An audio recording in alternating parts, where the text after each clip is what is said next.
Okay, so this is the meeting on the open items that were discussed in the prior meetings with the department heads. And we received a printout earlier today with a list of the open items. So who would like to start? Well, Mr. Chairman, if Yeah. maybe Mr. Dakowitz or Ellis could kind of just update us on where we are. I know there's some outstanding, and there's a lot of items that are open and not that much to recover. So if we could just maybe go through that quickly. Tom, would you mind going through that?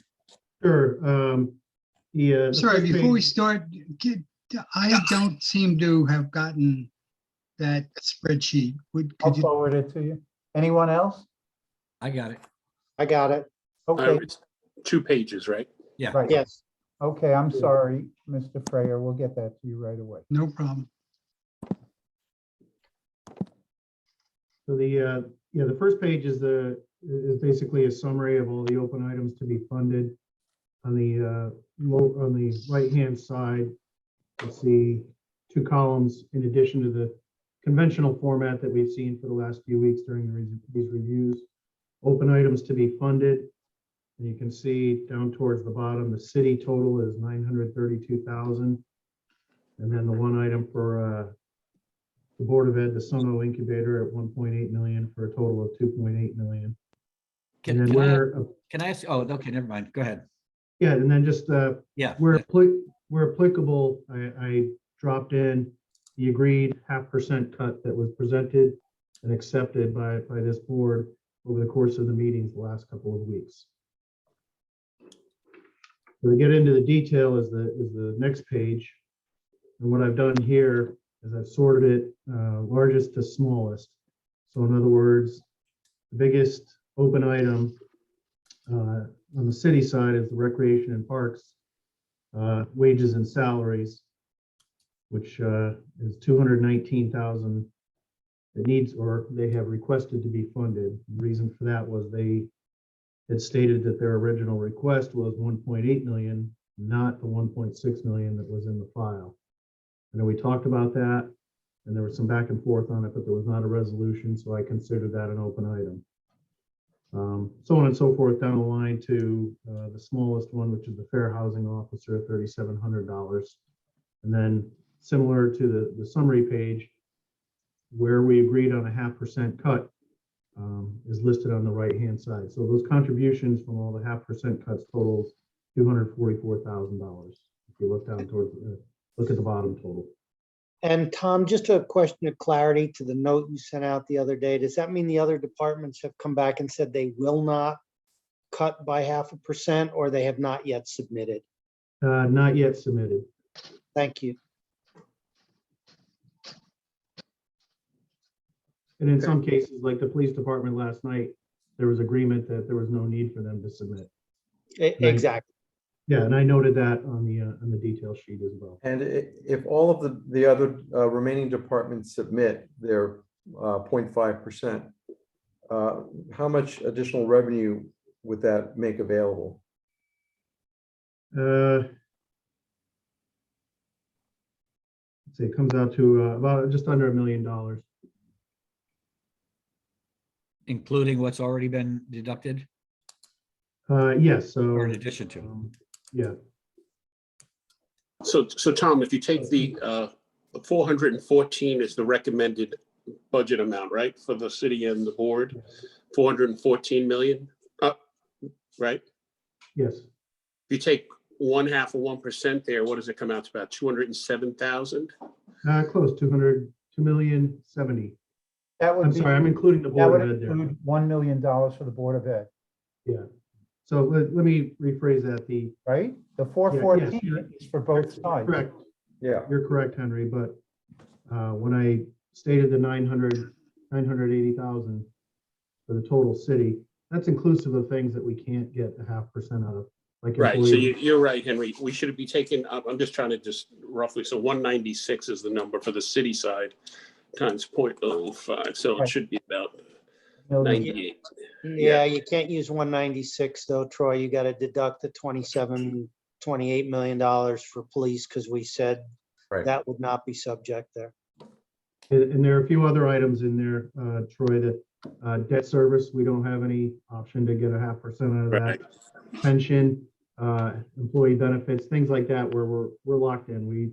There's not an option. So to re-answer your question, if I may, where we have an option to adjust the recommended, that would come out to a little bit over 400,000 in total.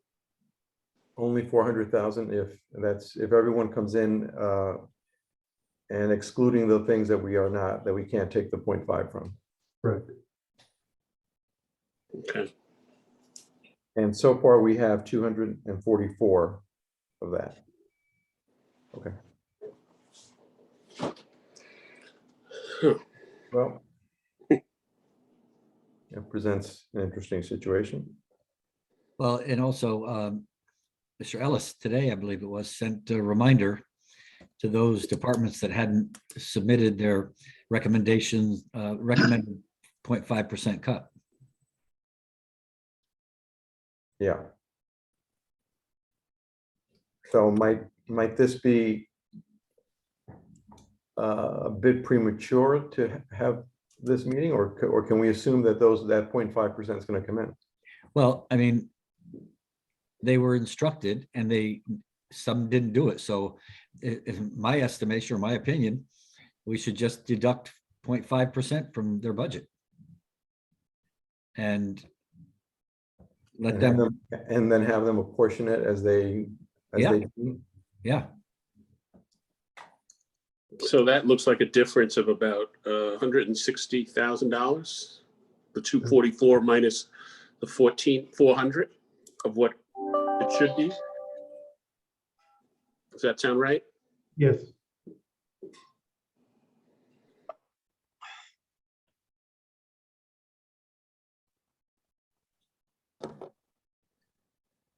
So if we assume that, we still have a $532,000 gap on the city side that we would need to fund from contingency or some other source, correct? Assuming that we agree to all the open items, Assuming we agree to all of the open items. right? Which I guess maybe we should go through that now and see where we are, I suppose. I would suggest we go through the open items and rethink those. I mean, that's the wish list that people wanted. And quite frankly, we don't have the money for it right now. So we have to readjust our thinking on that. Yep, that's what Ed just said, I believe. Yeah. So Ed, just a quick, do we have to decide, what's the format tonight? Do we have to make definitive decisions on where we stand, or is it still some time before we have to lock in what our side?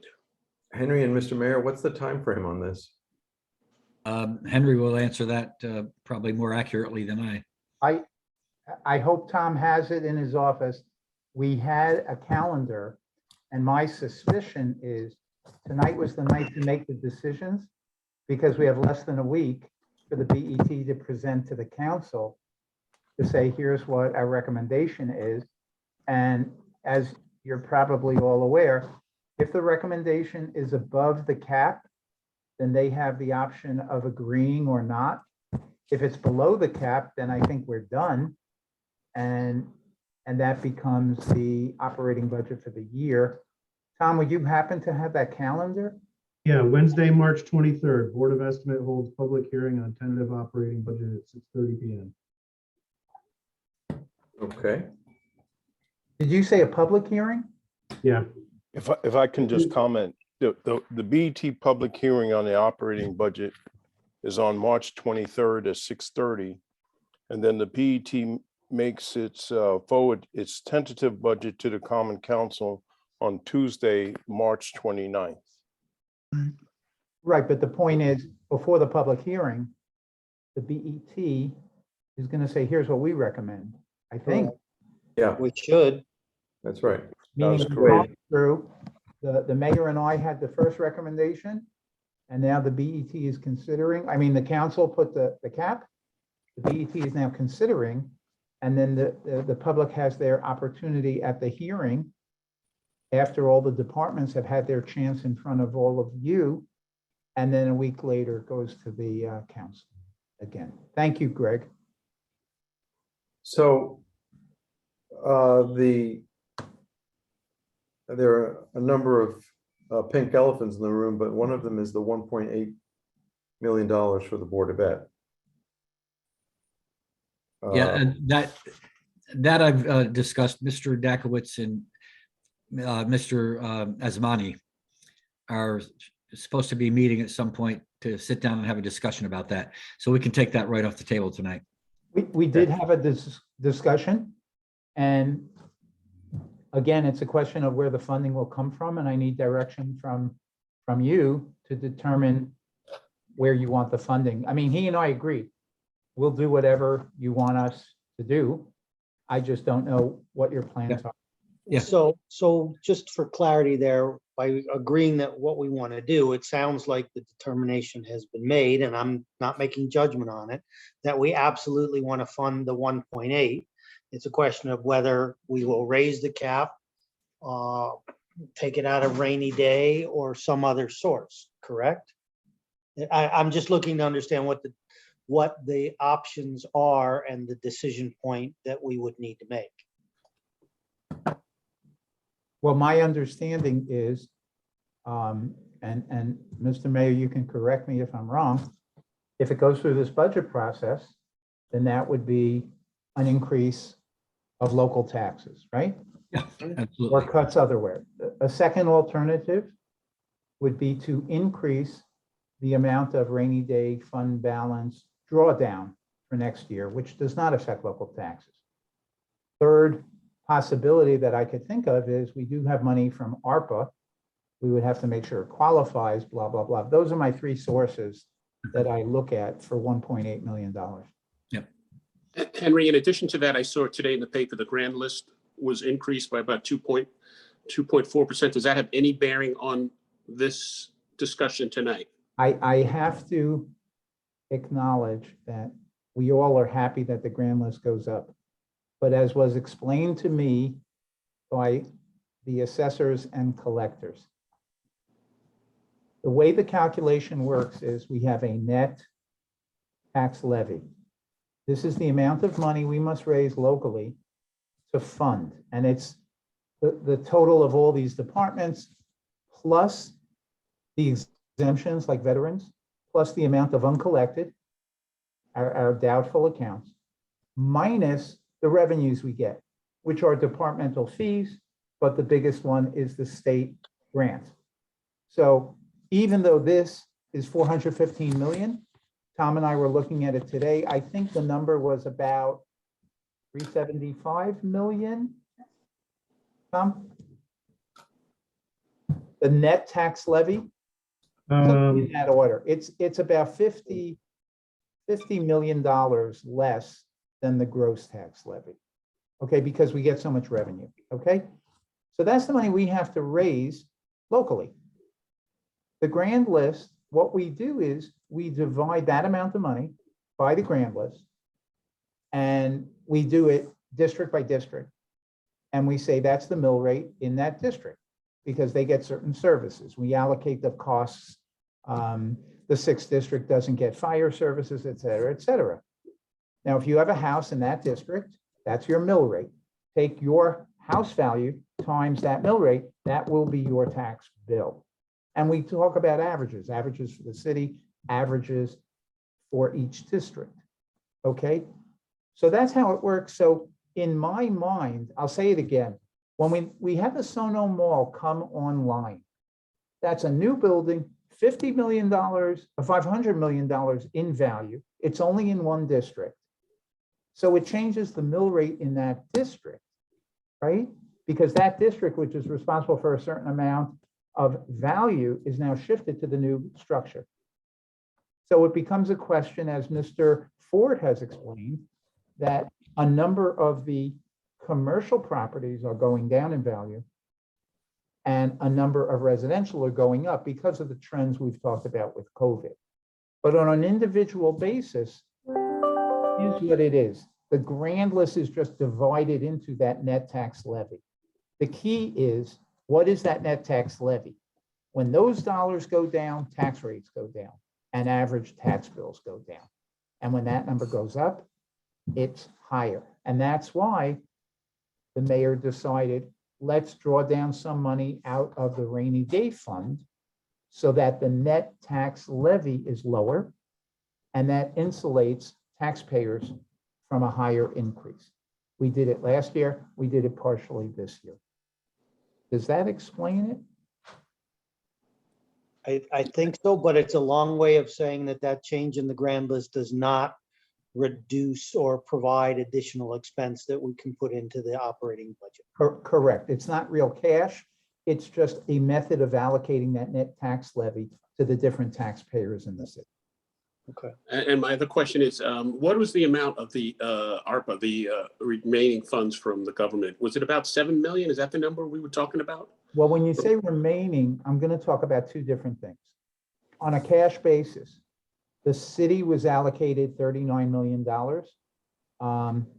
I would say about 60 or 65% because of us as a city, and the balance because we are getting a pass-through from the state, because the state of Connecticut does not have county governments. So think of 39 million. We got, I don't know, 19.5 million last May, cash in the bank. And we have another 19.5 we expect again this year in May. Now, when you say how much is left, we have been allocating and designating those funds for various projects. And each of those projects have to be one of those targeted, enumerated categories that the US Treasury has come out with. What we are planning on doing, and we started just a few weeks ago in Greg's Finance Committee. The fire department needed an emergency $300,000 to repair one of the fire stations. And it was determined to use ARPA money. So after the mayor's office and I sign off, we take it to the finance committee for their approval. We then go to the council for their approval. And at that moment, what happens is our controller, Chitsame Lamb, takes that money out of a fund that we have now of all the ARPA money and sets up a project. Think of it like we do with capital projects. A budget is established so that they should not exceed that amount of money. And we decrease the pool of funds available for other projects. That way we make sure we don't overspend. So we did it the first time this month with the fire department. Next month, we have a whole slew of projects and allocations that we expect to go through the finance committee and the council. As they have lined it up, they teed it up. They may have to do RFPs. They may have nonprofits that are ready to get funds, but I don't have those numbers right in my hands, but we're starting that process. And you have a time frame for getting those projects done with with those funds, the ARPA funds? Right, with the ARPA funds, I believe, so we're getting the money over a 2-year period. I believe we have to spend it over a 4 or 5 year period. Oh. And everyone understands that. So back to where I'm sorry, Troy, go ahead. I talked over you. It sounds like, have you earmarked all of the remaining funds for projects? Is that what you're saying or not? From ARPA, Yes. I would say they are not fully allocated, designated, and that's why we were able to help the fire department. And it may shake out, maybe with an RFP, the estimate comes in lower actually. So we have a little bit of room. But again, ARPA is very specific about what those funds can be used for. So when I look at the rainy day fund, if the city determines to use it to offset budget items, that's a choice. But with ARPA, we have to be very careful about what projects we might allocate it for. So those requirements are different from when they were last year when we used the ARPA funds to offset any increases to the taxes last year, real estate taxes? No, I think that's a category that's genuine, that says it benefits all of the taxpayers of the city. The requirement, according to the negotiations that occurred when the legislation passed, was that states especially were not allowed to reduce their taxes Right. because it was feared that that would, it just wasn't allowed. It was part of the negotiation. And my interpretation was, we never reduced our tax rate. We just offset the increase. Let me ask you a question, Henry, about the open items. You have 135,000 for the mayor's office, but I don't remember the mayor's office Ah, requesting that. it's a, Tom and I are smiling.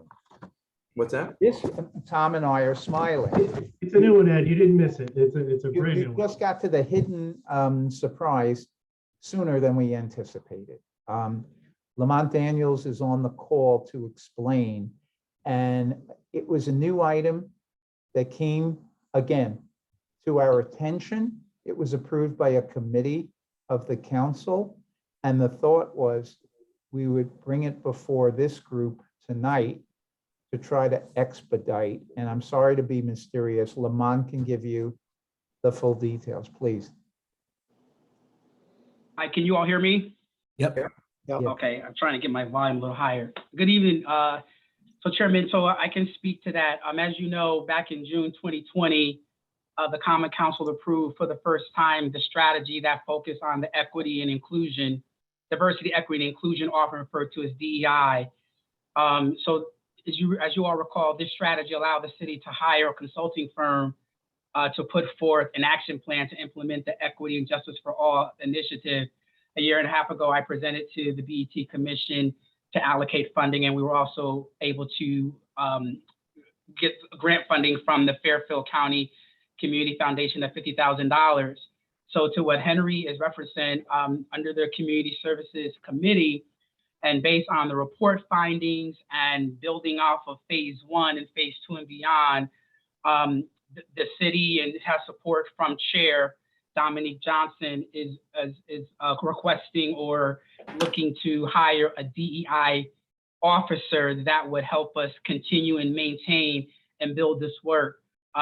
This role will support all departments. As you all know, I kind of led it through the consulting firm, but it's bigger than one person, it's bigger than one department.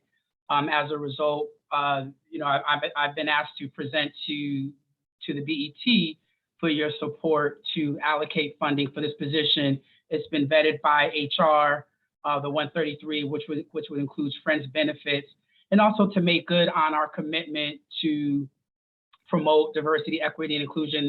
This role would also chair, as we move forward, part of one of the recommendations is to build the Equity and Justice for All Commission, also continue to do our affirmative action work here in the city, and also just promote equitable practices, systems, and structures citywide, both in the government and external. I appreciate that, Lamont. This current situation with all these open items presents something of a unique situation for me, at least since I've been on the BET. I don't believe that we have ever gone back to the city council requesting that it increase the cap. I think more often than not, we've gone back either just under the cap or at the cap. And I understand that the 1.8 for the Board of Ed, that's going to be addressed in a separate manner. So that's not necessarily going to affect our cap situation, but we have 400,000 coming in, let's say, if with the departments, 900,000 in open items. And so by necessity, we're going to be in a position where we would, if we fund all those open items, including this new open item, we're going to be asking the Common Council to increase the cap, which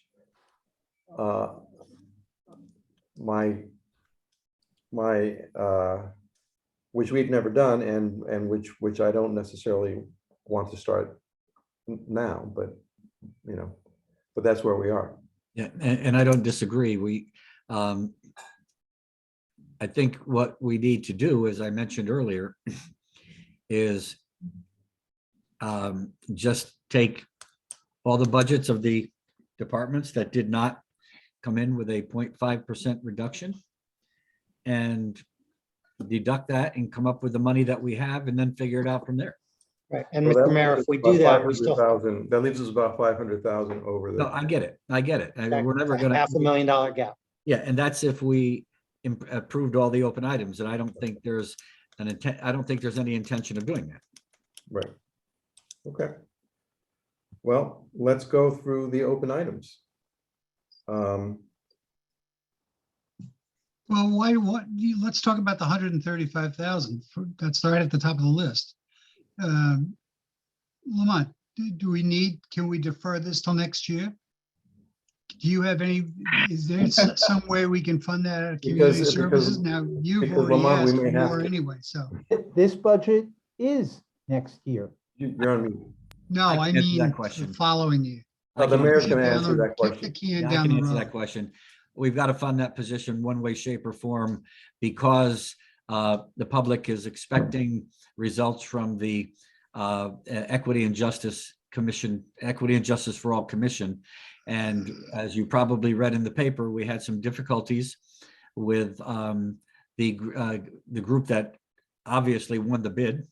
And we've had to terminate their situation a little bit earlier. Now, I do know, or I believe, and maybe we can check with Norwalk Community Foundation. I'm sorry, Fairfield County Community Foundation. I know that we only spent out of the $150,000 we had, and 50,000 coming from the Norwalk Community Foundation. Lamont, what did we spend? Did we spend 100 or did we spend 90 or somewhere? 75,000, Mayor. 75. So there's $75,000 left there. And for a one-time bump for that, we probably could check with the Fairfield County Community Foundation and see if they're comfortable. So with that, so I'm pretty sure we could take $75,000 right off of that amount, leaving 60, I believe, or something like that. Yep. What could we defer that to 6 months? Again, the council and quite frankly, me, we're getting a lot of pressure from the community that, it's been 2 years. This was planned and right after the George Floyd murder. And as a result of that, we announced that we were going to form an Equity and Justice for All task force. And we hired a consultant to help us get there. And as I just mentioned, the consultant didn't deliver what we had anticipated or what they had kind of said they would. So we terminated the relationship with them. And now we've got a report that we're working off of. And Lamont is not able to take this on himself. He's got so many other things. And that's really where this is going. The Equity and Justice, or the person we're looking to hire, would be most likely reporting either directly to me or in HR or something. So Is this a 1-year position or is this a recurring expense? this will be a recurring expense. Well, let me take that back. It all depends on how effective the Equity and Justice Task Force will be. And so we have to get that formed first. But we need an individual in the meantime to be a liaison between the community and the city in helping us form that task force. So There's then, agreements already in place about it. So Mr. Mayor, the $75,000, while it sure solves portion of a short-term problem, it leaves us with a longer-term problem if this becomes a recurring salary that we need to absorb. I understand the pressure. I support the need for the position. My question would be, what else within your department budget and Lamont's department budget are we willing to give up to support this? We're just this. let me is a go with partially mine. deflated Let me go with balloon. We mine can't first. squeeze from one end and the other. Let me answer your question about my department first. Wages and salary regular 165. Membership dues 5,364. Telephone 3,444. Other utility expenses, $120. Other professional services, $0. Business expense, $6,000. And seminar and conference fees, $2,000. That's my budget. Yep. So I'll be willing to take 6% out of the salary of the Equity and Justice Task Force person, but one way, shape, or form, we've got to have it. Let me I- ask this question. Is this something that the ARPA monies can be used for? I probably doubt that. Henry or Tom, I'm sorry, what was the question? the ARPA money, Something would that- that be an expense that could take care of the officer we're looking for? I would prefer not to. Ed, as you pointed out, this is a new position that's probably going to be here perennially. So my feeling is it becomes part of the operating budget. And as we've talked about over these weeks, the mayor has been very reluctant to add staff because when you add staff, it's a certain amount of money plus benefits. And I use an estimate of 30 years because most people are here for 30 years. We don't have turnover like we have in the private sector. Now, if this is deemed a critical position that we're going to need, so the first year, it's a number, and then it's built into the budget next year, and they're going to get the same 2.35% increases in benefits. So I would say, I look at the ARPA money as one-time money. It should only be for a 3 or 4 year project, and then it drops off. We've already had the discussions about the Board of Education, who is using their ARPA money to fund positions, but they only have funding for 2 or 3 years, and we all say, what happens at the end? So I think you have a mismatch between the financial requirement and the way the funding works. So my preference would be to put it in the budget. If I might, I would suggest that we follow Mr. Freyer's idea, where we go through the details of all of the requirements, or let me call them the open items, the 932,000, knowing the 135 is in there and it's a pretty high priority. And we know, let's say that the 244.5% will be increased to 400,000, Tom, is that the right number? Yeah, or 403. So 400,000, either you offer it up or we do it to you. So we have a gap. Let's see if we can't look through those open items, get it down to 400,000. And let's see what the gap is after we evaluate all those items. And then we can talk about how do we fill the gap. And there are choices with that. I think everyone that, every department head that has an open item on tonight's agenda made a compelling case for their need, basically, for the ask. The Corporation Council, I think, made a compelling need for the additional monies for outside services. Can I interrupt there 1 second? If you Yeah. look at the bottom, and Henry, maybe you can clear this up. There's an asterisk down at the bottom and an asterisk next to that that said it's going to be funded out of contingency. Well, So that was my thought because I screwed up and I misread legal. And I felt, I tend to be in charge of the contingency. And I said, if we have to live with less of a contingency to give Mario the lawyer that I made a blunder on, then that's a possibility as well. So in essence, there's a possibility we can just take that right out. So we can take 300 off, let's say the number, right? Why 300? I'm sorry. That's Just the 295, 145. 145. It's 145. It's the third item. Oh, I see. I'm looking at Corporation Council, open items to be funded 295. Right, but there's 2 items in there, Ed. Yeah, if you look at Okay, the yeah, I see detail it. page I strikes I out was that- looking at the overall page, not this one. Okay. And I believe we can take the 150 off as well because they want 450 and those are for professional services. And they don't necessarily always have to hire extra outside counsel. I had a question about the first item with recreation and parks. I thought about 200,000 was funded when we took the budget from what was it? We went to 3.5% from 3.39. And then Mr. Kites in council had a proposal to increase the budget by 82,000. So Rec and Parks went into, was increased by 200,000 before the council voted on it. And that's how it was funded. Is this an additional 219,000?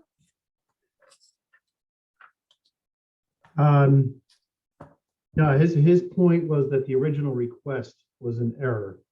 So that 1.8 million should have been But- his starting point, not the 1,647,000.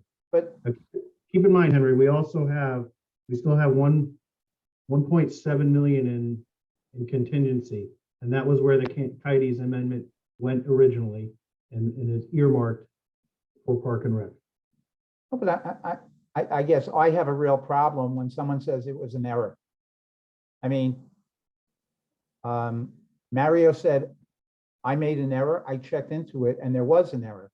To just say that the number that was requested was an error, I don't know, I have a problem with that. What's it for and why? We've gone through this process now for 3 months. How does someone just get 219,000 more? I don't get it.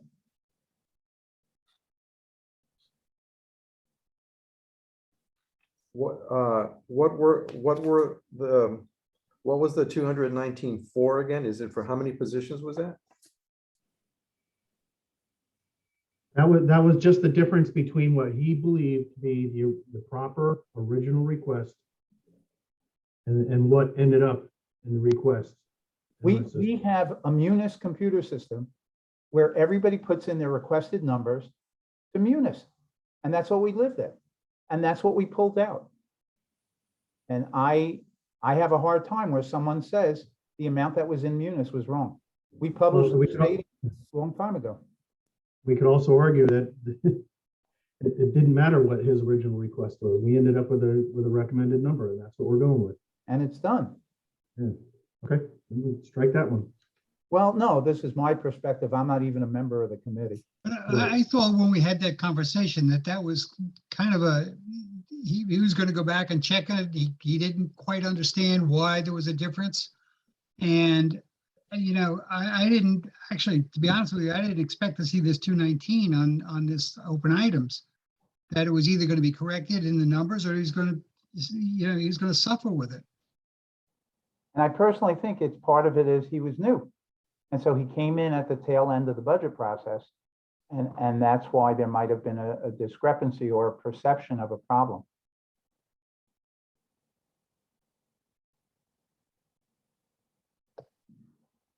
So what do? We take that 219 out? I think he was referring to a position that they actually had before and is now not funded because it wasn't because of some error on their part. But there's a position that they actually had. I think that's what they Oh, said. can somebody go to that line item and tell us what it is for? Well, Yeah, wasn't he asking for 3 people to handle the artificial turf? 3 new people? 2. Or two new people? And another person someplace else. Well, The I other think person was for I ball think they field have one person. maintenance. wanted an electrician. I mean, Well, the electrician is a wash, I think, right? Yes. well, but again, the question is, are department heads allowed to create new positions, which salary plus benefits for 30 years, and take the money out of other line items? I thought we have a pretty formal process. He's asking for a new position. He's not taking it. He would like to have an electrician because he said they spend several $100,000 a year for electrical work. But the electrician would be somebody that would also work with other departments because the recreation and parks is not going to totally consume the entire time for that person. So he switched something around and I guess got rid of one position and made it an electrician. I will just add, I invited him to this meeting, sent him an invitation because I had a suspicion there might be questions. He's trying to get in right now. He can't get in. He has no audio or video. I just sent him the invite once again.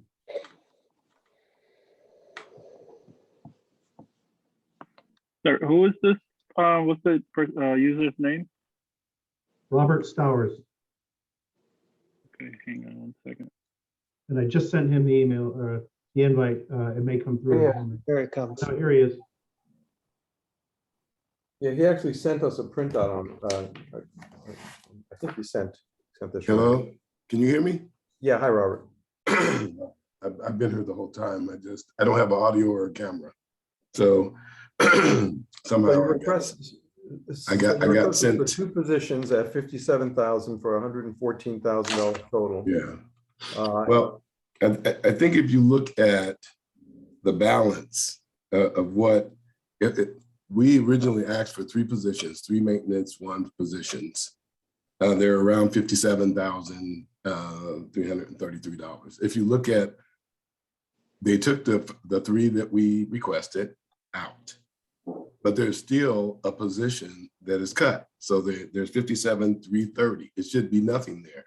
If they took, if we just took the three out that we requested, it should be even, but it's not. There's a position missing, and we'll have to either lay someone off because we won't, and it's in the full-time category.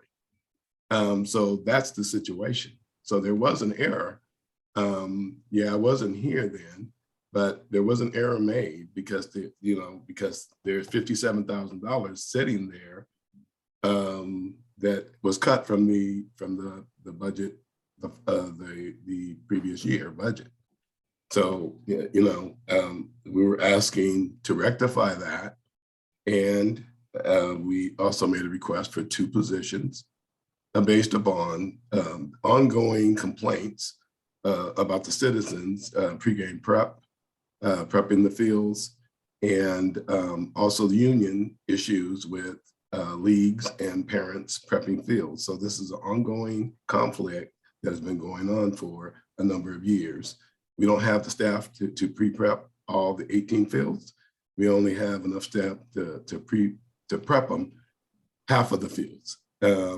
So there's 50% of the fields are left undone. Now we could tell the leagues that we're only going to prep 9 fields and that's all they'll have, but either their season is going to go longer or we're going to lose revenue. So either one, is not going to be good, and we're going to have some upset residents. So this is an ongoing problem that needs to be solved, and we can solve it with two on a crew doing ball fields. At the same time, I've sent you a white paper on the synthetic fields that we got in trouble with in Seattle for not maintaining the fields. The fields aren't maintained very well at all. I've taken a tour the first day. In fact, I made a list of deferred maintenance that is going on right now in fencing, synthetic fields, a whole list I can give you. But the synthetic field is going to be your biggest ticket item if we don't start taking care of that. So it's pay me now or pay me later. We got into that whole situation in Seattle. I'm trying to save us from getting in that situation. So that's why we asked for the two extra.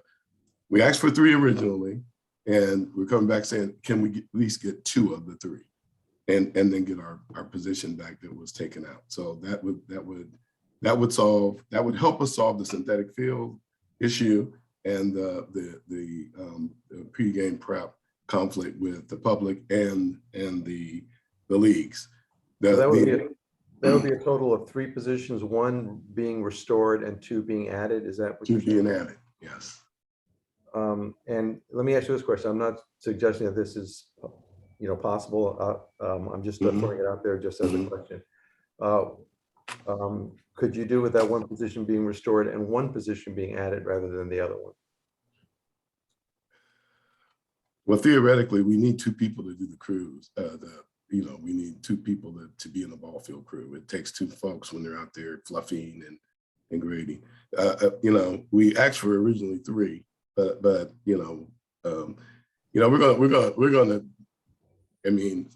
we're requesting this. Whatever we get, we're going to try and make do, but we'll be back again. Because we're not going to be able to take care of some of this deferred maintenance, and it's just going to get worse. And next time we're going to need 3 staff to do. Next year it's going to be the fencing. It's going to be all the other deferred stuff. So we're just trying to get, you know, the minimal maintenance that we can get done here. The other two are what I consider budget neutral positions. We reprioritized in terms of the recreation supervisor. We have essentially 2 full-time recreation staff in the city of almost 100,000 people. You know, the YMCA and the Boys Club and the Girls Club have more staff in their recreation component than we do. So we have Sandy. She is doing probably 3 different positions and running herself raggedy, and you know, and has been sick a lot. So we need another position at that, not quite at that level, but right under that level, to do some of the recreation planning. So Sandy can do some of the partnership alignment and be more strategic in terms of our marketing and planning and administration. That's what she is. She's a superintendent, but she's a coordinator, rec attendant. She's doing everything. So what we decided was to move some of the things that we're doing in the winter. We're doing, I think we decided in the winter could suffer a little bit, and we move some of the part-time staff and some of the, not part-time staff, but the temporary money, and convert it into a full-time position. What is it that you mean when you say it's a budget neutral? I sort of missed how that's budget neutral. Well, because we use the same, we're using the allocations in the budget just to move to different line items. I sent in to Tom the decreases in line items and the increases in line items to get the full-time staff. If you can reallocate them, is there somewhere you can fund these additional employees in that case? Where else can you get the funding for these? Because quite honestly, the reason why we're talking about this is we can't afford it. Well, yeah. It's always you know, with us as we were reprioritizing, it's always a reprioritizing decision. It sounds like you're doing a good job in reprioritizing and being able to be flexible enough to move things around. Here's another challenge for you. How can we move things around and be flexible and nimble enough to get those 2 additional heads in there to take care of the turf fields? Well, you know, it's a pretty slim budget as is. It's a shoestring budget as is. It really is. So the loss of revenue that you're referring to by operating only 9 fields or prepping only 9 fields, what's that all about? Well, you know, they rent the fields, and so if they cut the number of games and practices that they do to only to shorten their season, so that the 9 fields can compensate, can fit their schedules, they'd have to cut their schedules in half, which means our rentals will be cut in half. Which amounts to how much money? Well, I haven't made those calculations, but I can tell you this, that we're already not, well, they're renting the fields at about $300 and something a game. And so I can tell you right now that in the industry, we're not, our fees are so low that I mean, we're almost giving the thing away free. My plan is to actually, over the next few months, get really a fee study done, a fee elasticity demand study done. Wanted to work with Henry on some of this. I hadn't talked to him about it, but I certainly told the mayor when I first came in that, you know, there's a real opportunity to raise more revenue in Parks and Recreation. And so I don't want to minimize the number of fields we have and then come back and say, you know, that the fees also need to be, the demand for fees can also, the fees can also be increased. So, you know, we're merely trying to solve the issue, ongoing issue, and trying to make sure that we're not caught down the road replacing fields too soon, synthetic fields too soon, and losing money. Okay.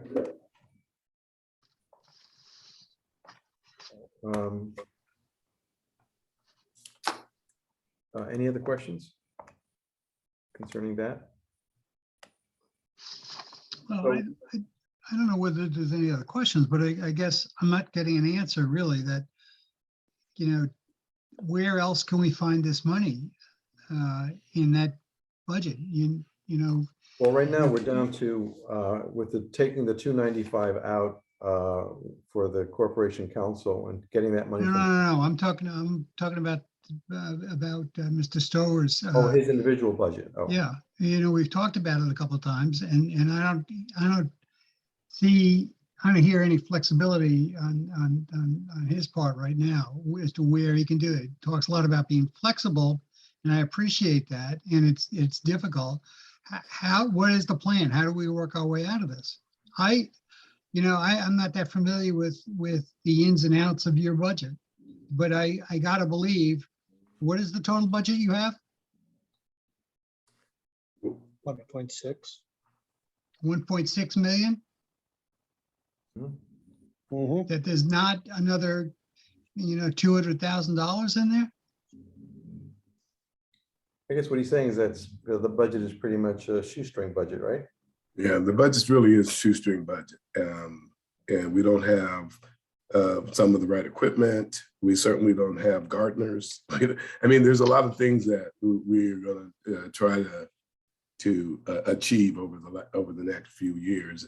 And that's why we have this master plan and going on. But if you're looking for flexibility, I would say if in fact we get the position restored in another position, and I can find the third position in my budget, I'd be willing to try and do that.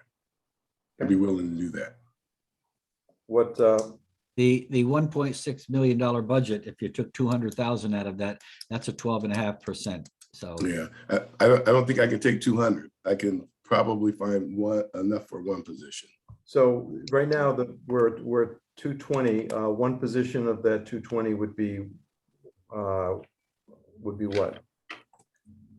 There- 57,000, a little over 57,000, 57,330, somewhere in there. All right. So I understand what you're saying, and I appreciate it. And look, part of being in a community like Norwalk and drawing people to a community like Norwalk is a robust parks and recreation environment. However, we're in a situation where we're $500,000 over budget at the moment. I might propose that what we say is, look, instead of the 219, we'll fund one position, so we'll increase it by $58,000 in this year, and then we'll just have to work over several years to getting to a budget that is not shoestring, that allows us to create the robust vision that you have for Parks and Rec. I think that, Ed, I think what Mr. Stowers is saying is that one position that we would be restoring, that we would be funding would be restoring that position. So I understand what he's saying, Ed. I'm also saying there's $500,000 we've got to find somewhere. I know, and we're trying to go through it Yeah, point we're by running point. out of big line items. So he's given us $60,000, basically 57 or whatever. He's given that back. So his ask is now 160, which is movement. Because I think all of these things are important. I don't disagree. It's just, what can we afford? Right. So we're trying to figure out. what And we I do. think what Ed Abrams is saying is that, it sounds like, Mr. Stower, you've got a really good plan for going forward. You're going to increase revenues, which we're underpricing our product right now. I think that, if you can build a great case, that maybe next year we can come back to this thing, and maybe we give you 3 more full-time people to do this. If we can prove that the money is going to be there. In the meantime, we'll have that revenue coming in. We can always, if we, I don't know what else I- to do. I agree guess- with Ed Abrams. I think that's the Yeah. way that we should be going. I guess what I'm saying now, current, if you restore the one position, I'm only asking you for one position. Right, Because I will find the third position in the budget. right. I So completely my- understand the my- ask. Is The that way the okay? ask is I very mean, clear. you asked for some flexibility. So and I think that's, I came back. I with I understand where your with the flexibility proposal. is Yeah. reduce it by 60. Yeah, We may have to look at more than that. yeah. We have, my view of this whole thing is this, that it's easy to say no. It's a lot harder to get to yes. And because all these positions, because all these asks are very important. And they ultimately redound to the benefit of the public, right? I mean, they're not, we're not running a profits thing here. They affect people. And so, we have 1.7 in contingency. And if we're talking, if Mr. Stires is coming down by $60,000, it's certainly possible that at least for this year, we could look at contingency, recognizing that this additional position is going to be funded for 30 years with benefits and everything else. But then that becomes next year's issue. And I'm not saying that we kick the can down the road, but revenues, revenues are continuing to increase. And so, maybe next year it's not going to be that difficult of a situation. So that's how I feel. My inclination is that, Mr. Stires has come down 60,000. He's going to come up with money from his budget to fund the other position that he feels he needs. I personally think if we can take another 160 out of contingency, recognizing that we're taking 295 out of contingency at this point for corporation counsel, which theoretically should be a one-year hit. I think we're closer to getting to yes on some of these things than just saying no, because it's not apparently available. Because I think there is a way to get some of this stuff done. So let me ask you a question, Henry. When we say we're going to take the 295 out of contingency, are we zeroing that 295 out and then if they need it, take it out of contingency? Or are we going to reduce our contingency and give them the numbers? My understanding was there are two different items for corporate counsel. The 150 for additional professional services, I thought that was a no. That was Right. not approved. So we're looking Right. at 145,000. The way I look at that is we have a certain budget. We thought whatever that budget amount for contingency was appropriate for this coming year. And we would reduce that and give that 145,000 to the corporate counsel department. So it's like, And it's exactly what you're doing here. It's under the cap and you're shifting money from one line item to another. we're reducing our overall contingency. We're Yes, we are. showing that difference. Well, we're As reducing the contingency that we plan to have for the whole fiscal year. In essence, we're using some of it now. And we'll have less contingency for next year. Would it not be better to cut this out altogether? And if they, knowing that we have that contingency, it's kind of another control that they monitor their spending, but they do have that fallback, that cushion if we do have that contingency. It's up to you. My understanding on this corporate counsel, assistant counsel, is that it's not a new position. And we just picked it up wrong when we did our summaries. It was our fault Okay. on budget. Yeah. So, it's not like they looked for a new position. The new positions they requested were denied. And this Okay. was just an error. And- It's progress. And then- We know Henry, that, for example, for the pesticide chemical DDT, which has long been banned. Mr. but Forrest, still would you mind is muting yourself? That if your grandmother was Yeah. exposed to DDT. So So let me get this straight now. So there are two items for Corporation Council on this list, one for 150, one for 145, 606. What we're taking out of contingency is the 145 Yes, or 290. Okay, and then the 150 is just added to the. no, it's no. I Oh, the thought it 150 was is a not no. a. Okay. The 150, we can reduce that because they asked for 450. We gave them 300. Right. I think that's, and this is something for a possible expenditure based on and historical analysis of some of their outside counsel for that funding that they need, but and the lawsuits that are still pending. Right. And just for context, their current year budget was 250. So they asked for 450, we granted them 50 to 300, and then they came back and said, we still want that 150. Okay. All right. So we can take that right out. Okay. Henry, So- one more data point that might be helpful for us. I know at the very end of the year, we transfer whatever's left from contingency into the general fund balance. But when we look at this fiscal year, before we do that transfer into the general fund balance, approximately how much of our contingency budget will we have utilized this fiscal year? You mean this for This June current one. 2022? Well, it's just a 2022. projection. What tends to happen is that in the fourth quarter, when you get into April, May, June, that's when departments have problems. And Yep. it's when they start juggling around and saying, I need money. I've got purchase orders. I've got bills. I got things I want to do. And that's where we're usually confronted with issues. So it's hard to say. Again, the contingency is there to protect the entire budget for the city. And we put it at that level just to be safe. So it's hard to say what we'll have.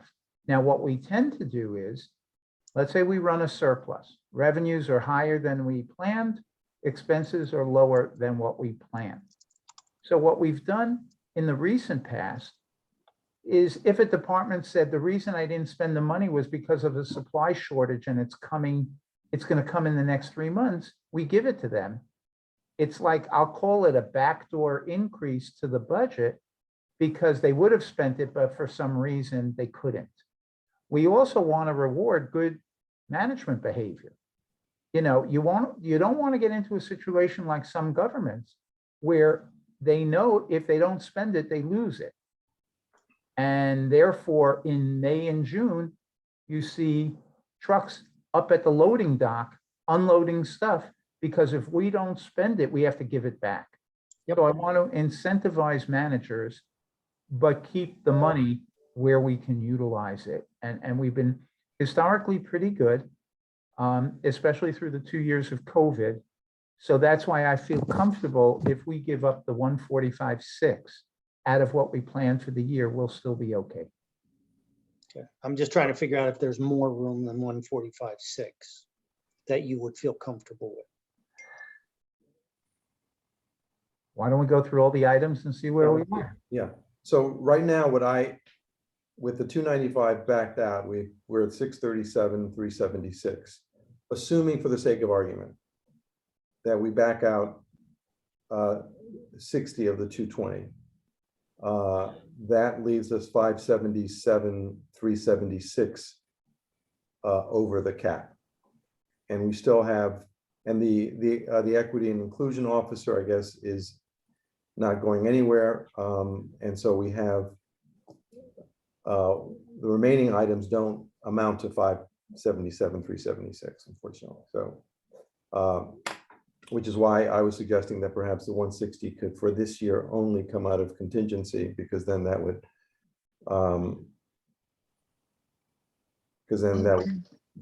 take us down even more. What about the 16? I'm sorry, but This is Robert. I just want to know if we're off Parks about the other two positions that are, that I'm going to shift money around, and I've already presented the decreases in. That's the bottom of the list, gentlemen. How do we feel about that? And also, should I get back with the other third position where I'm taking it from and where the line items will be decreased and increased? Should I get back to you with that? I just want to know what direction I am.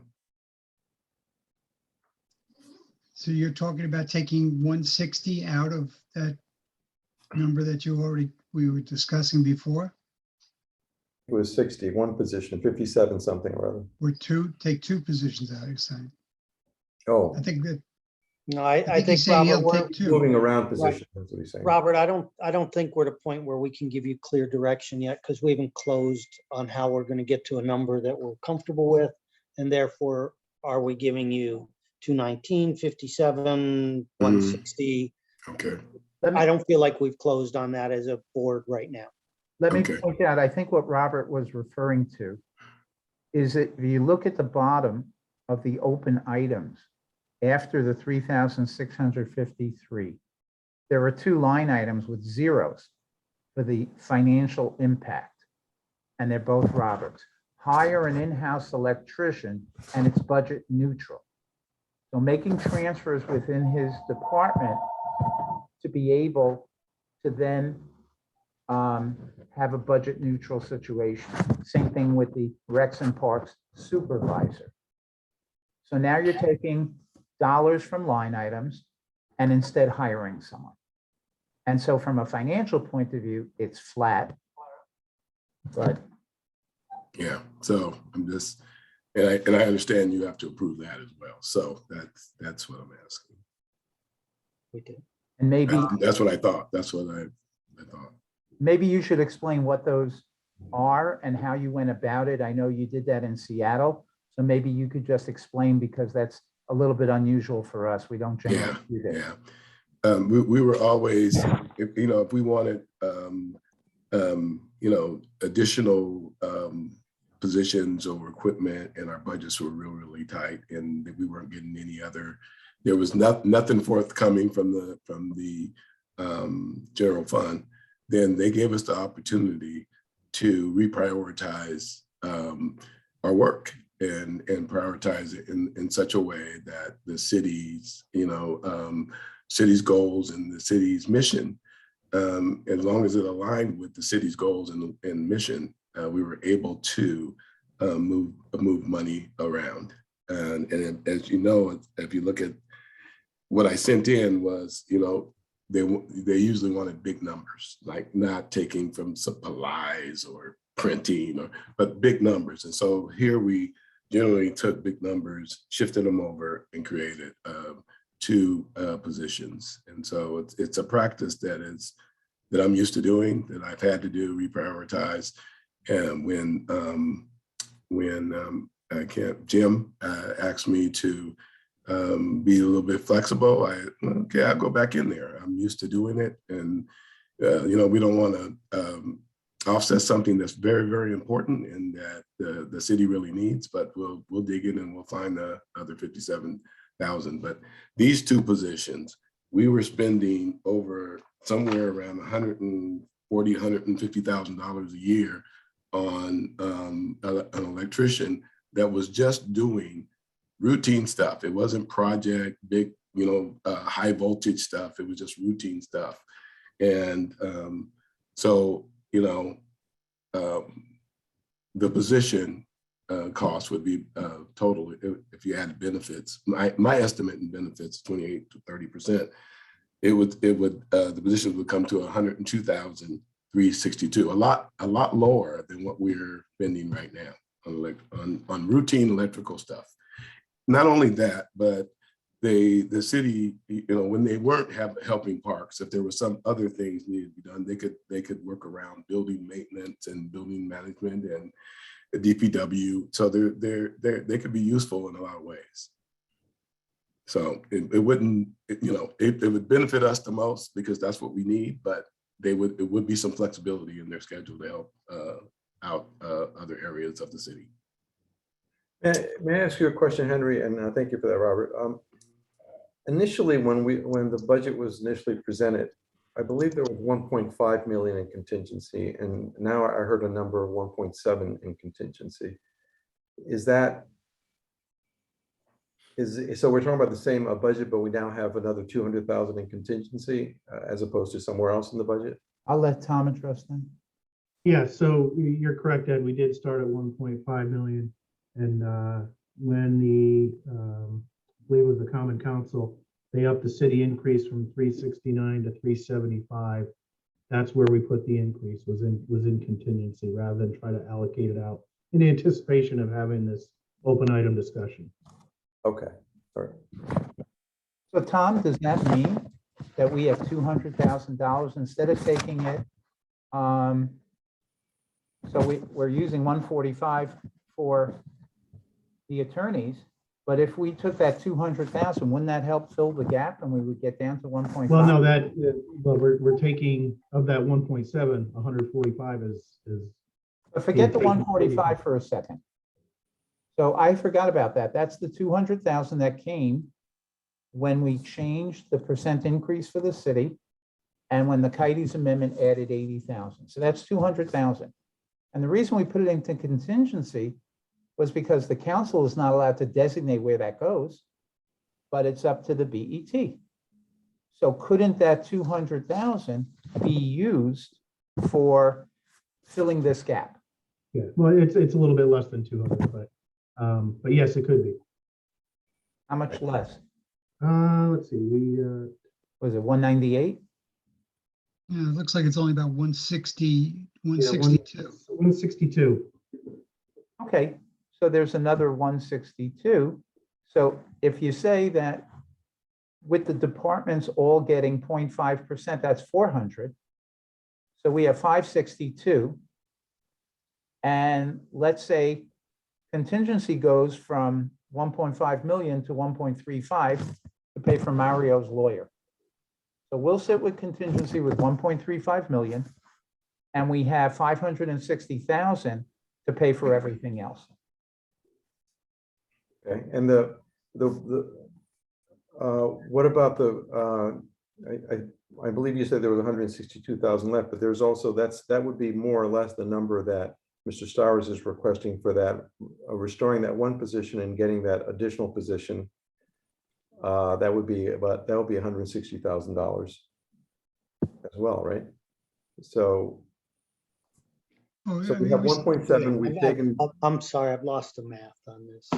we have 1.7, we've taken 145 out of that 1.7 for to fund the assistant counsel position. The 150 for the other professional services is out, at least, for the moment, because it's speculative. And we have 160,000 approximately for two positions, one to restore one position and to add another, I guess, a position. I'm not sure. There was 220,000, but he backed out. Mr. Stowers that backed out of effectively 60,000. So that's $160,000 Right. that we have to fund, so we can back out 60. So as far as I can tell, we will have backed out 145 plus 160 of the 1.7. That's a $300,000. So we're still at 1.4 in contingency, correct? Contingency will end up with 1.35 million. Okay, we'll take the 200,000 to fill the gap here, and we take 145,000 to shift to the corporate counsel line item. That would end up with 1.35 million for the year. Okay? And I think you have to go through the items and decide which ones you're going to fund. You still have a gap. Right. All right. So we still have the 167 for community services, right? We haven't talked about that one yet. Haven't talked about any of them, We talked about corporate counsel. We talked about the 135. We talked about the 219. We have left the 167, 176, the 80,000, and the 35,000. I don't see 167. Am I missing something? This is Yeah, on I the think- open items to be funded. Oh, I community think Jim's on the services. sum- Okay, Jim's on the right, summary page, right. not the Yeah, because details. they're separated out here. Got it. Yeah, I'm sorry. What about the 93,356? Human relations. This is on the detail sheet, the second sheet. Yeah. Okay, I'm sorry, I'm sorry, I'm You're going sorry. down item by item. And what was the community relations? I don't, let me see if I can find my notes. I don't remember that, that clearly.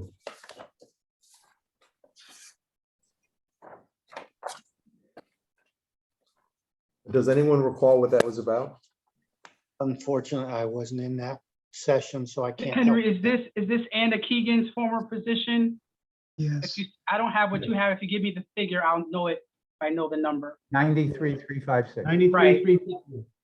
Right. So Anna Keegan, who was the field investigator, somehow this position was not included, and this is the position that should have been included in the original budget to fill that position, the human relations fair rent field investigator, to continue that work.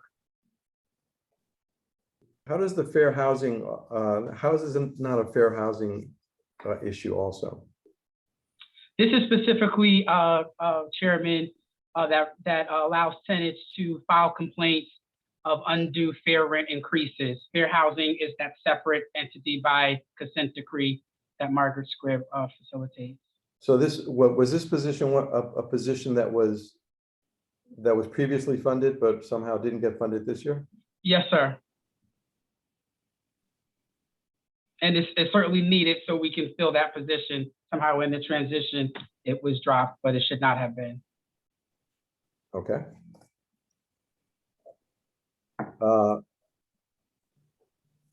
Transportation mobility, I'm not sure that there's anything else we could say about that other than that position was a position that was dropped inadvertently, I suppose, right? Yes, sir, I would say correct.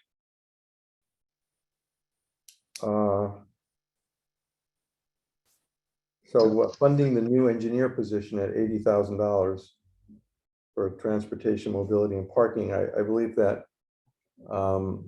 there was a compelling case made for that as well as all of the, a compelling case was made for every one of these things, but well, that's the situation where we but have Ed- a bunch of grants that are hanging around and we can't apparently use them.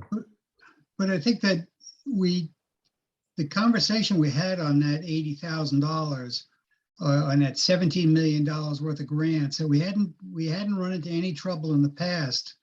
And I had the feeling when we had the conversation that we could probably go through another year without having to hire another junior engineer. My other thought was that if we needed an engineer, couldn't we get one from Public Works, someplace to borrow to fill in if we needed it? Yeah, I think we talked about that as well. And I think that So the issue was We have that the Jim longer we Travers wait here. on these grants, the more expensive the projects become and the more money we lose effectively. Yeah, we but have. they Jim hadn't Travers lost here. any, they've never lost any money. They haven't lost, none of the grants have run out with the Mr. existing Travers, staff do you that they wanna had. Oh, no, but the cost of the project goes up. For every Inflation, year they're Jim, delayed, you can the cost. anticipate a 4 to 5% increase in the Right. cost of the project. Mr. Travers, you want to chime in? Yeah, sorry. Thank you. And look, I recognize the challenges that you are up against, and I so don't certainly want to add to them. I just want to make sure that I clarify. Yes, you haven't lost any grants, but the conversations that I'm having with DOT right now is a sense of frustration that we haven't moved on the grants, and because I'm relatively new to the city, I've been given a little bit of a grace period to do these because we're actually looking at redefining some of them and making sure that they are in line with our current goals and objectives. But I can tell you that local road accident reduction programs, which I talked last night, would be one that's most certainly in jeopardy. And I think that there is to say that if I were to tell DOT that we weren't able to move on any of them for a year, I can't guarantee that we're going to have many of them left. So but it's also, as we talked about before, what we had intended to get done for the grant will be less now and will most likely be less in the future. But I recognize the challenges and I will work under any constraints that you give me.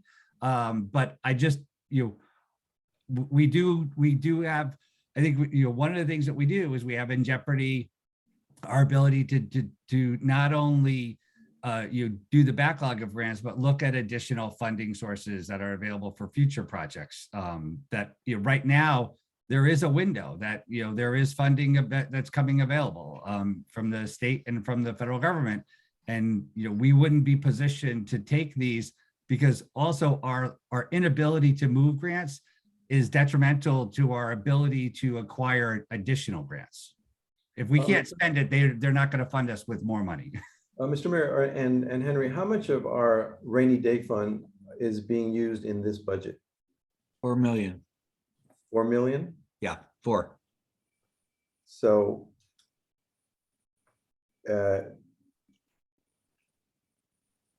I mean, I realize it's not advisable to use the rainy day fund, but but there's a cost. There is an opportunity cost with not doing a lot of this stuff, and I realize that it could be perhaps done over time. But this position, for instance, we're losing money on these grants because they're becoming more and more expensive. The projects are becoming more and more expensive, and so less and less, we're getting less and less of a grant, if you will. And so we're losing money. Is it possible or conceivable to consider using 4.5 million of the rainy day fund to fund some of this stuff and hope that next year we won't have to use more than 2 or 3? Mr. Dakowitz, I thought about 4.5 as you were talking. That would get us to where we need to be, I believe, but I'll ask Mr. Dakowitz to comment on that. Yeah, Ed, this is Troy. I agree. I think this is one that makes a lot of sense to move 80,000 to start to unlock 17 million. As I said the other night, I think this is one that really would make sense for us. The rainy day fund is there to be used at the discretion of, I guess, the mayor, the council, the BET. What can I say? It doesn't make any of us happy to use it. No, I got to tell you my point of view, that we go through this process and the requests come in. We exhaustively go through the requests. We compare historical numbers, what the requests are. We make the first set of cuts, and then the mayor and I come out with a recommended budget. And then they come to you and ask for more. And I guess the people who push hardest and ask for the most are on this list. There are many people who do not push, and they accept it and they move forward. So I guess it's up to you. If these are the highest priorities and you must have them funded, certainly the rainy day fund is available to be drawn down. No question about that. But in essence, won't that, I mean, the cap will still go up then, no? The what? The cap will still go up because we're spending more money. We're just finding a different way to fund it, but the cap is going to be. No, but the cap is based on the local taxes. No, I understand that. What I'm saying is the Board of Ed, I'm sorry, the council set a cap. We sent a budget to them, right? Right. And the budget was we're spending X number of dollars. Now we'll be spending more than X number of dollars, but we're just going to fund it through the. Right. So we would have to go back and ask for. We have to go back and ask for it anyway. Yeah.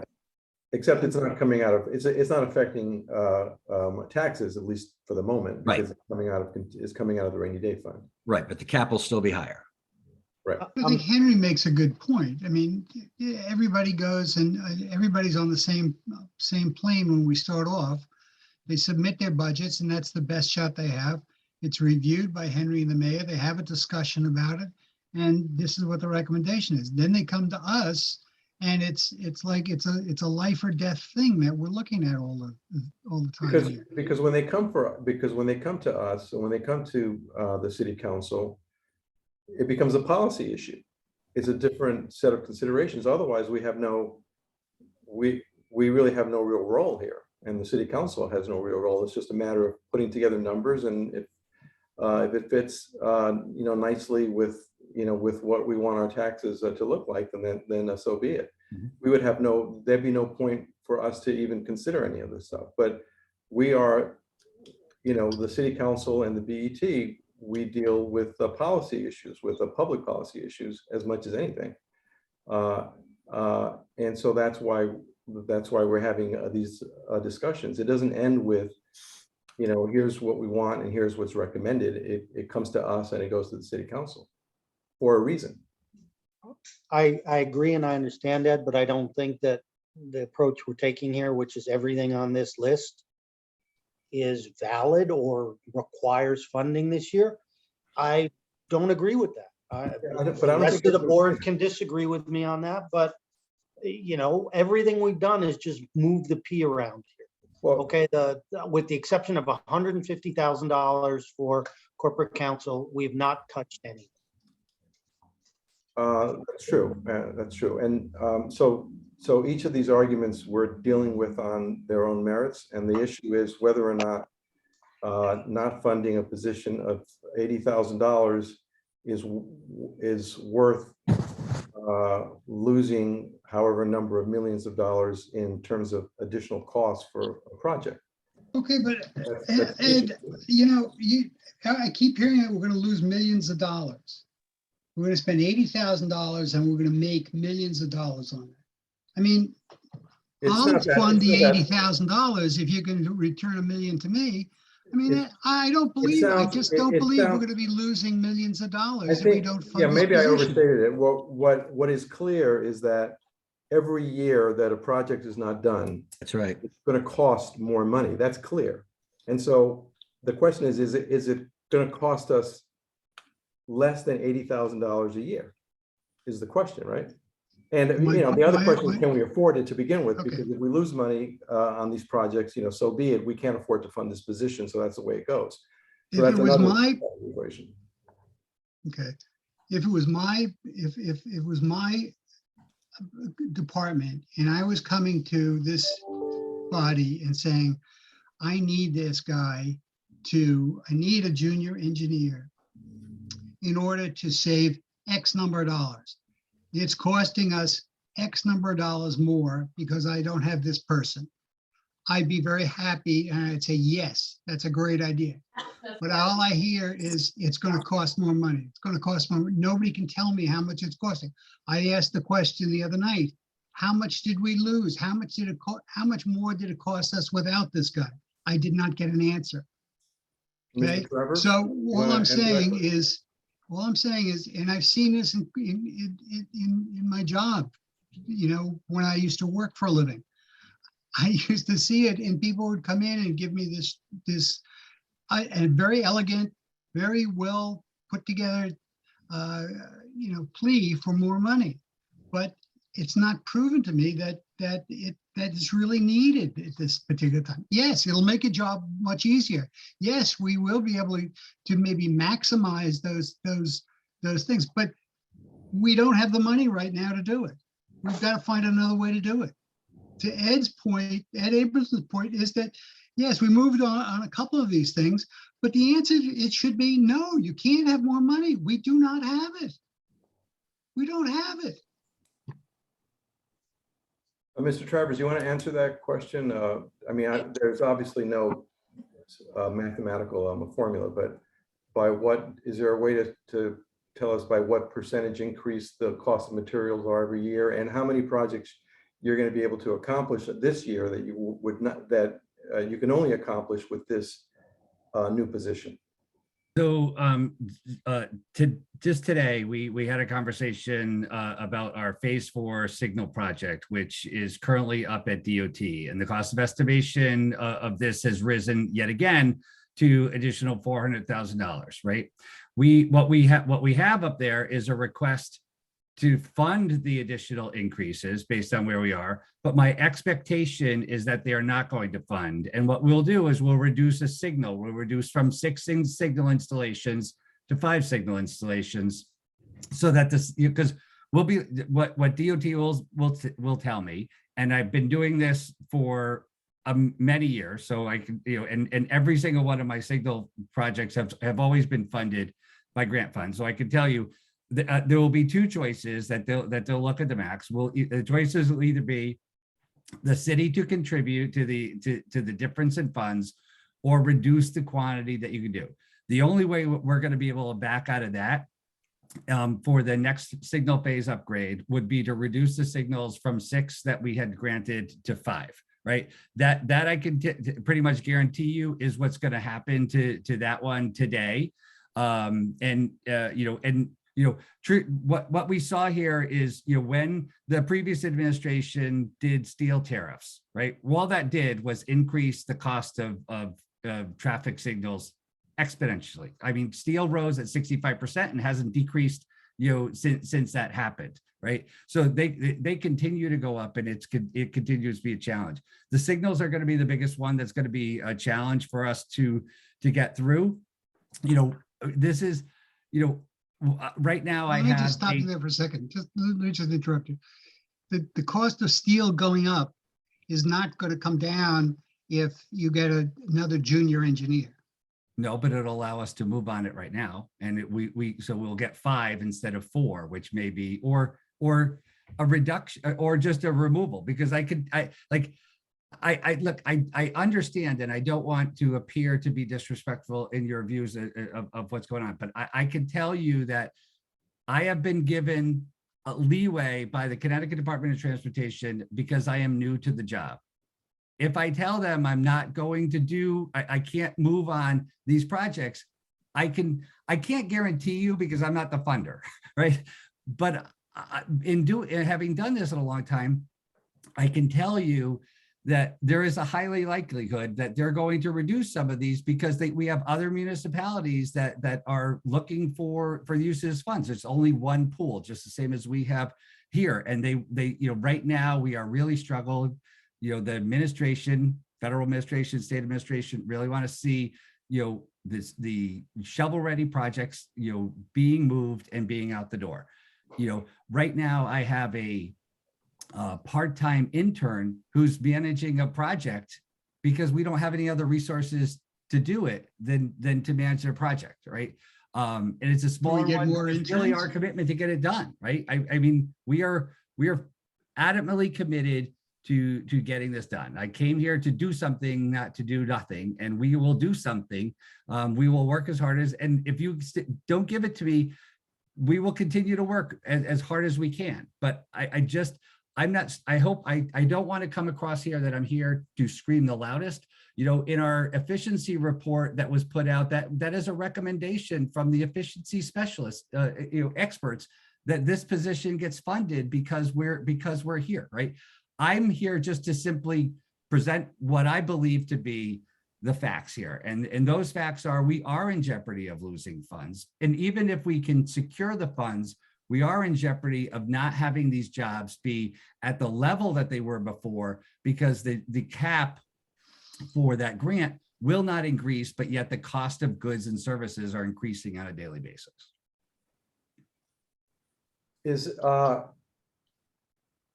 a position like that something that could be funded at least this year through ARPA?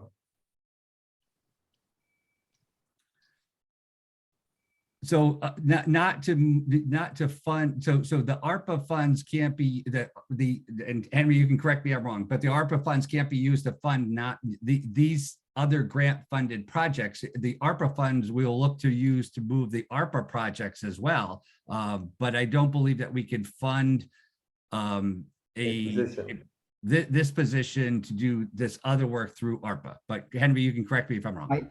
Yeah, generally that's right. Okay. The ARPA funds are for projects that will be done within 4 years. Any people that are hired with ARPA funds for ARPA projects are being put on a grant basis, which means when the grant money runs out, that job goes away. We don't want to end up hiring people for 30 years with grant money that runs out after 3. So this sounds like this is someone Jim wants in his department to do this on a regular, ongoing basis, except for what Robert did, where in order to fund the position, he was juggling some of his other funds. I don't see how this goes unless it's just an additional grant of money. Well, could it be could it be funded then for 1 or 2 or 3 years, and then figure out if there's a way to pay for this position going forward? Wouldn't that be, is that doable? I guess we could look at what's left with ARPA, and you can do that with many things. Well, I mean, I realize we can do it with many things. We're trying to get the most bang for the buck. And it sounds to me that getting some of these projects done, having not having the cost of materials continue to increase and having the impact of these grants be lessened is kind of important. I mean, at least it's I think It's the not a mere, bad idea, Ed, because what it does is it gives us the opportunity to see if over a 2-3 year period, we can demonstrate the return on investment that Jim's talking about. yeah, I think that's right. Can we look into interns or temporary people that, or contract engineers that we're not going to spend $80,000 on?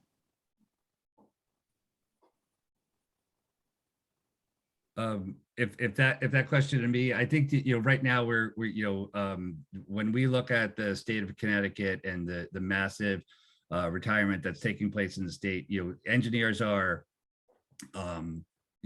very challenging to come by. I think it's going to be difficult to get someone on a temporary basis who is a registered engineer, but in most of these instances, like, you need to have someone who's qualified in order to be able to move them. There are going to be our investments that are long-term investments that we're putting in our roadways. And I think that we want to have the best people to do them. I'm not saying that you wouldn't get the best people, but I mean, there are some people that might want to work on a contract basis. There might be some people that might want to be on you might want to get interns that would promise them a position with the city a year or two down the road. Can we, I guess we can go on and on with this stuff, but we need to get through this. It's 8:15. Can we at least table that for a second and go to the position for, I believe, Steve Kleppin's been on for a while. That request, where is that request?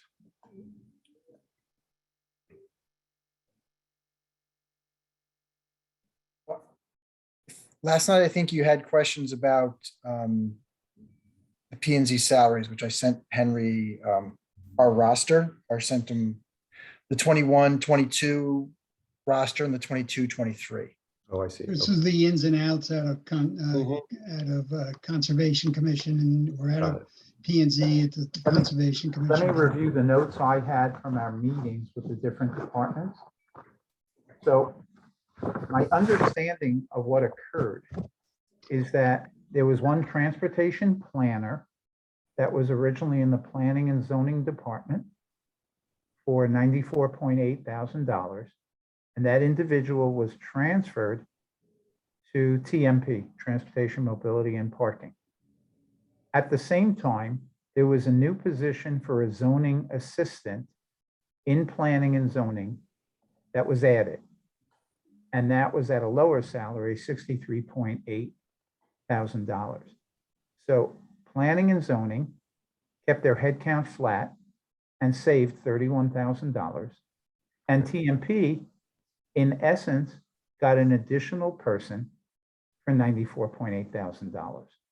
That's the only thing I have as a record of personnel that changed from what was recommended versus what was requested. We also had another one that Conservation Commission went up 41,000. And the reason was transfer from P and Z. And that was the first question I had on it. My understanding, and Steve, you may have a different view, but based on, you have to understand how we do the budget, where we start with our existing payroll. And Shitsame takes all of those people, adds the annual increase, 2.35%, adds the step increases for those people that are not at the highest step. And then she creates a pro forma payroll. department by department. In the Conservation Commission, the pro forma and the requested were identical. We have one principal planner for $110,600 and an assistant director, senior environmental officer for $141,500. And the pro forma and the requested were identical, a total of $252,052. So when I looked at the roster for all of the departments under economic and community development, I didn't see any change there. But the increase that we were questioning last night was from 210 to 252, which was a $41,000 increase.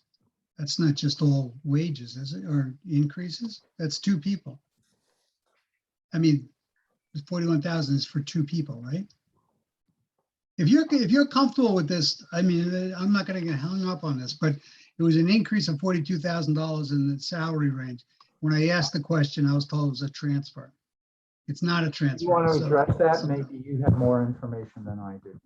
No, so it wasn't a transfer. That's all I'm saying. I don't know what the $42,000 is, 19% increase. Yeah, I mean, the only transfer that occurred, which Henry stated, was that Yeah, I got it. Right. I got it. And I think the point I was making was I said last night that I think we're mixed up with somebody said it was a transfer and maybe misspoke themselves. But if, there's only two people in that, on that regular salaries and wages line, I guess, right? And it seemed like it was a little bit of a higher increase than everybody else. It's 20%.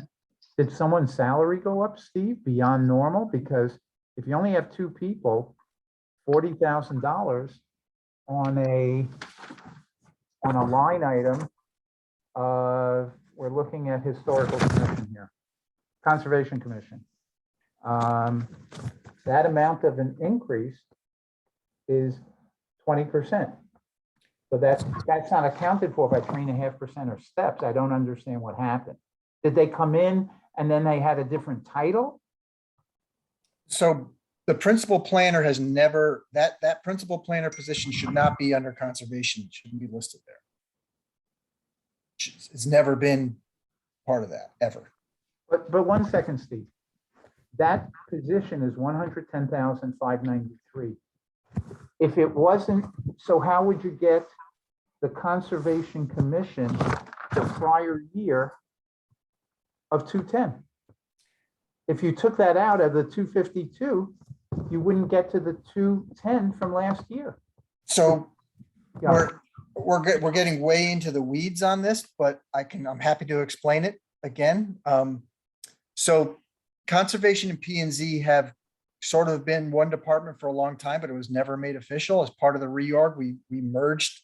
They're in the same space as us. They share the same supplies. We do everything hand in hand, share the same staff. Alexis Carachetti is the director of conservation. When Mike Rinn retired, Mike was the assistant director of P&Z. I reclassified a couple of the positions. And so the assistant director for planning and zoning could be one of several positions, including senior environmental officer. So Alexis Carachetti retained that title, but also got the title of assistant director. So Mike Rinn's former title was assistant director. So I renamed that position to principal planner, which is probably part of the confusion. So we didn't add any new bodies. We just repurposed responsibilities between two existing positions. We also changed the titles of some other positions, which I think has led to some of the confusion. If you look at our roster where we had somebody was called a compliance assistant in the past, and we no longer have compliance assistants, we just changed the title. So we're at the exact same headcount we were previously. So when you sum conservation and P&Z together, that's the way I would recommend looking at the numbers for the two departments. If you try to look at them separately, I think you're just going to get completely confused.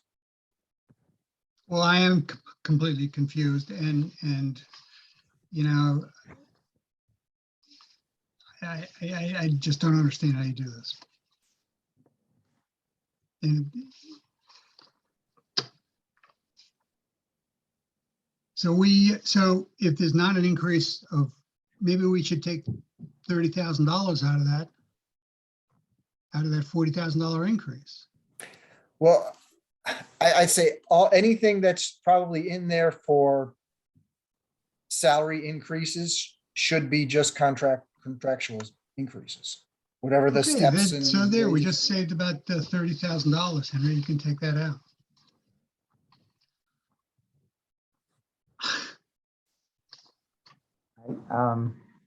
I have a sense we've got two different sub-departments here.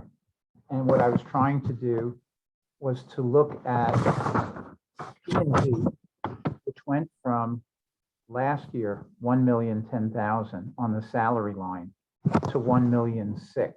So it's going down by $4,000 this year. And at the same time, the conservation salaries went up by the 41,260. So what I was thinking of doing is if I add the two together, the 1,010,000 from last year and the 1,010,000 and the 210. So we're looking at something of the order of 1.2 million. And if you say the increase was 36,000 on 1.2 million, that's that $30,000 increase is, 30,000 over 1.2 million is 2.5%. So ballpark, there's a lot That's of, probably what and happened. as Steve said, it's moving around, but I think the increase sounds within reason. Okay, There's mud. yeah, like somebody's in the wrong account, that's all. Yeah, I mean, we wanted to formally have the conservation budget eliminated and just folded into P and Z, but it just lined up like last year we talked about doing it, and then Angela Fogelhead was leaving, so we delayed, and then we were going to start this year, but then new staffing came in, so we said, let's just get through the budget cycle and then we'll address it once it's adopted. In hindsight, I wish we would have done it a year ago, but here we are on a Well, I'm Tuesday sorry we evening. didn't have this conversation last night when I asked the question, so. Okay, Okay. So we cleared that one up. So that's not even on our list. I have to go to the bathroom. No, you can't. So can we just pause for 5 minutes and come back to this? It looks like it's going to be well, we don't have that many major items left, right? Yeah, but we haven't made Then we'll any just go- then decisions, we'll so go we for still have a a- lot to do. What's that? We haven't really made any decisions. We still have a lot to do, Yeah, I know. unfortunately. Yeah. I mean, we know that of the 932 total open items, we can remove 400,000, right? Because we have 244 committed as the 0.05, and we have another 160 that theoretically should come in. So that's $400,000. So from the 932, we're talking about really like somewhere in the area of a 532, right? Yep, but go pee and we'll talk about it when you get back. Okay.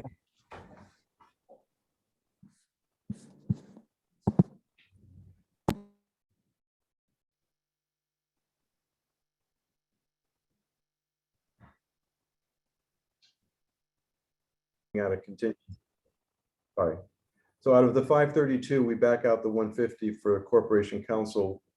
Is it 150 or 145? 145.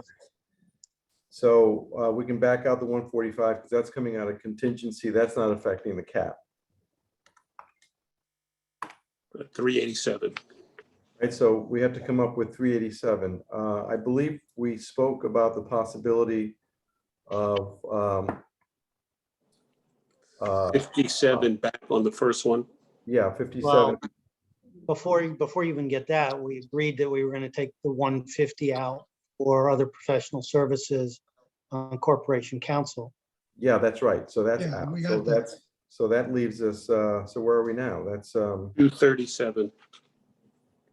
minus 150 equals 237. All right, so we're at 237. So we're making progress. None of this is going to impact the I cap. thought we had, I'm sorry, it's the 932 we start with. We're taking out 400 because that's the additional cuts we're gonna get. 0.5. That's what we Correct. think we're gonna get from the 1/2 of 1%, yes. Okay, that's an additional 400. What about the 244? Are we taking that out too? No, the 244 no. goes to 400 in total with the remainder. Oh, of the okay, half. I got you. Yeah. Remember, So- that's So just we're the down to city. 5, so then we're down to 532. We were down to 532 237. minus- Oh, okay, go on. Minus the 145. 532, and then we take the 150 out from the 532. for Well, we said corporate- 145, but okay. No, the 145 comes off the list as well. So you're down because to we It's off the 380. list, but it's adding funds.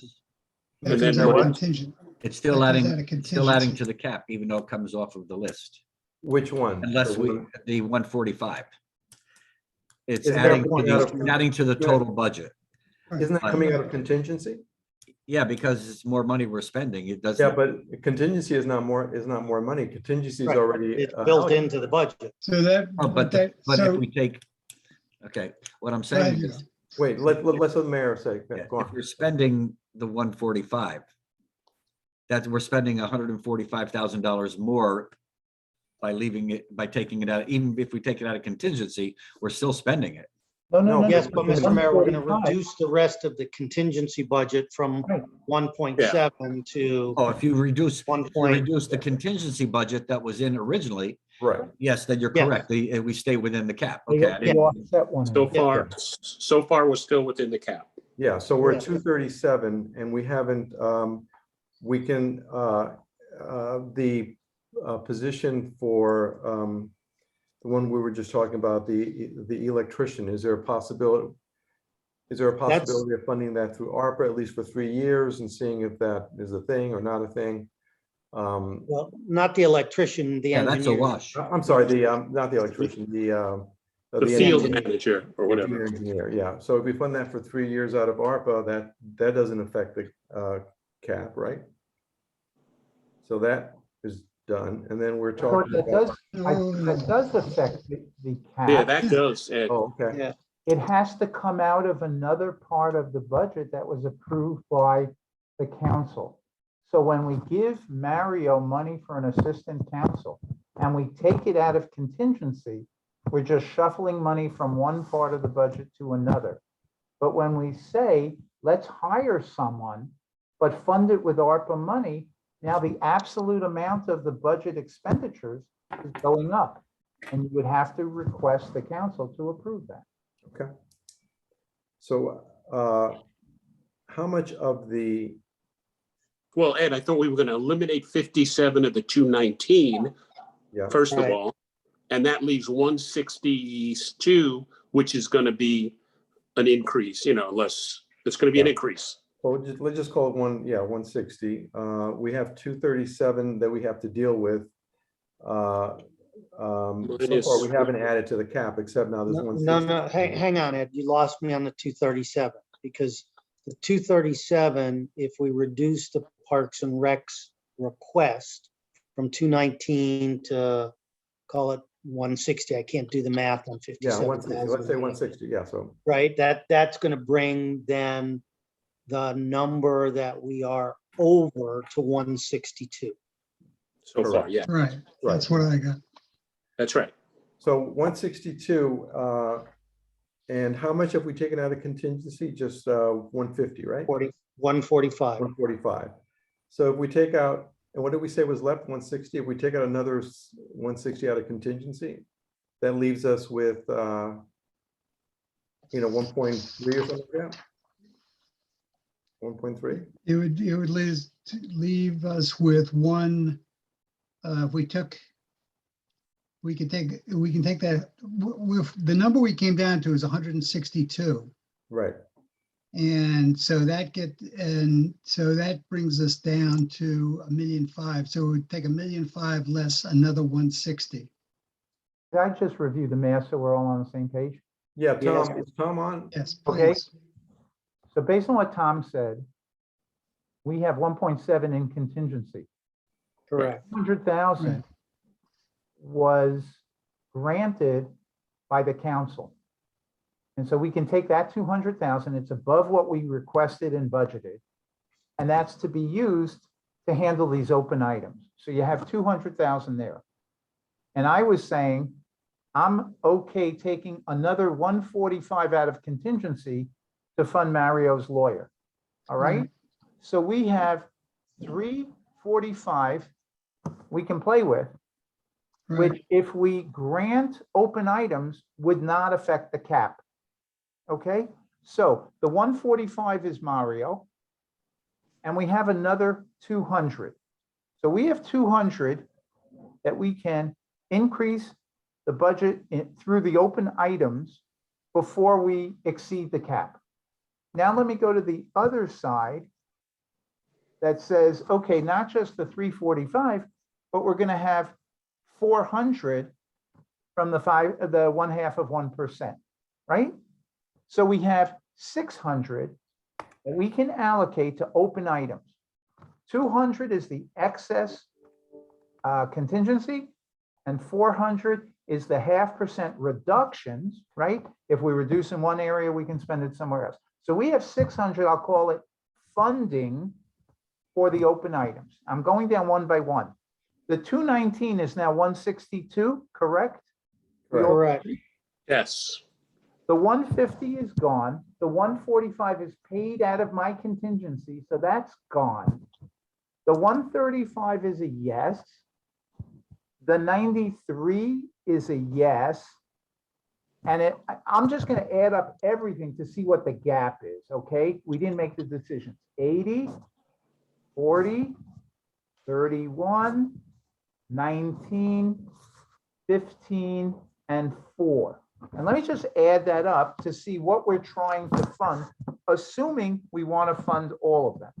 We got 162, 135, 93, 80, 40, 31, 19, 15, and 4.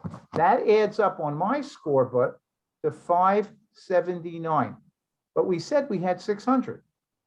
200 from the extra contingency and 400 from the 0.5%. So I think if that's what you choose to add, we are okay without exceeding the cap. Does everyone follow, and does Yeah, everyone? that makes sense. And we don't, not only do we not exceed the cap, we actually come slightly Well- under by a couple $1,000s, right? I think I follow him. I need to see it on paper, to be blunt, I because we were going at the numbers. Headache. You were going top down, I was going bottom up. Yeah, we were going in opposite directions, but. Let me go slowly, okay? The bottom On, line Yeah, is yeah, that yeah, I there's- get it. on the funding side, Mario's 145 is coming out of contingency, so that's Contingency. okay. But on the contingency, we have that extra, I'm sorry, it wasn't 200, it was 160, Tom, right? 167. 167, my mistake. So we have 167 and 400 available for us. That's only 567. Everyone agree? Yep, Now, go down on the left side, open items. The 219, we cut one position, that's 162. yep, Mario's 150 is a no. correct. Additional professional services. Mario's 145 is already funded through contingency. Wait. That's where I get hung up for a minute. So that means contingency is no longer 1.7, it's now 1. No, no, Right, because Here's what we're talking about there. Before the council gave us that additional 167,000, that was an error that I made.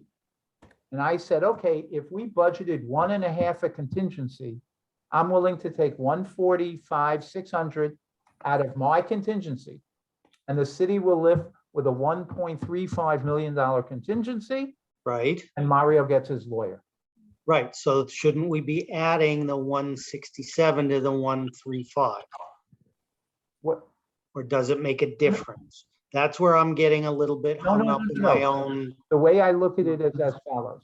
They've approved 7. 1.667 of contingency. And I'm saying Take off the That's in the 160. cap. All right, so it's not 1.7, it's That's in the cap. 1.66. So if you It's not take one- off the 167, which we will use to fund open items, we're back to the 1.5 that we had budgeted and was approved.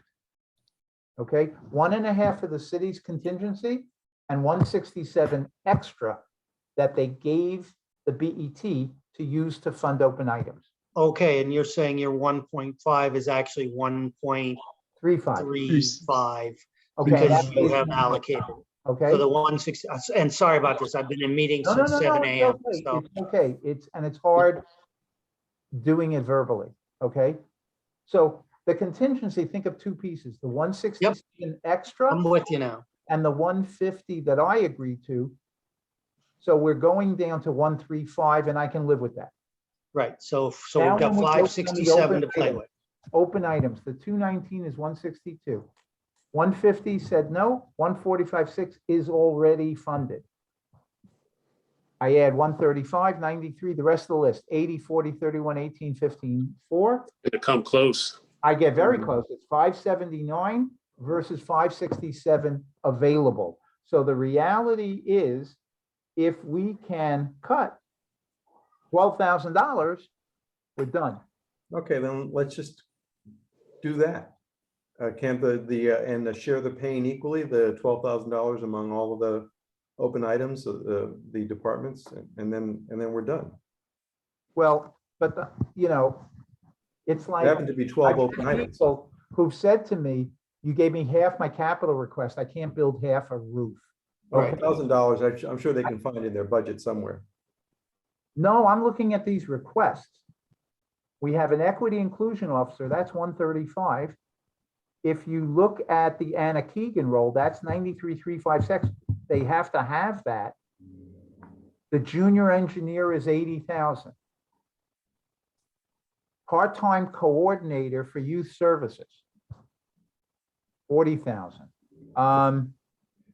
Transit district is a May I ask you a 31,000. question, Henry? I mean, May I ask you a question? Can we just take the 12,000 out of contingency? Your call, whatever you want to do. I mean, that makes the most sense. It's only 12,000 more. You're down to 1.35 now. So done. I think that's the best thing. That probably makes sense. It's not gonna move the needle there. Okay, Okay. So, so the 1,350 is now take off 12. We're at 1,338. And everything gets funded as you said, and we don't go over the cap. Can I bring up one thing? Oh, sorry. We've talked about this $400,000 for the 0.5%. Keep in mind, we applied that to everything except that. Yeah, service no, employees. we have to do that. You Okay, know, but that, I just everybody wanna read- was instructed. They were given instructions. This was not optional. This was mandatory. Here's what we Right. do, Tom. Here's what we do. Understood. We And go they to can- every, They can go come to in. every department and we tell them, here's the amount that you have to give up. You tell us which line items you want to Right. cut or adjust. And if you don't tell us, We'll do it. we will cut them. Yeah. That's all. Okay. Absolutely. Last night when the police were here, we agreed that they came in at a very reasonable amount with 2.2%. That 400,000 would include 137,000, which is 0.5% of the police budget. So am I I asking? thought we No. took out, Was after the police.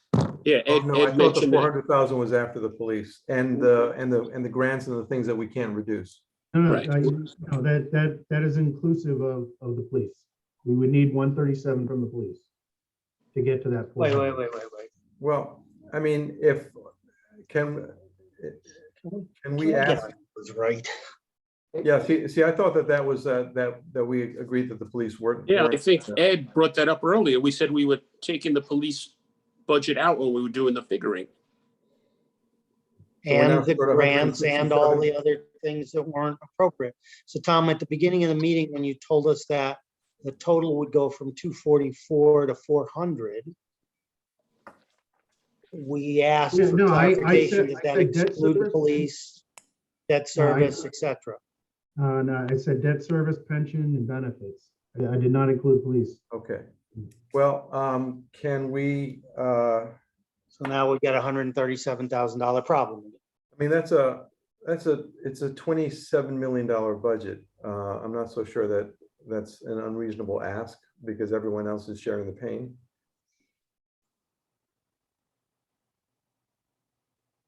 It goes back on the statements we made last evening when we reviewed their budget with them, and the mayor very clearly does. stated he was going to exempt them from that requirement.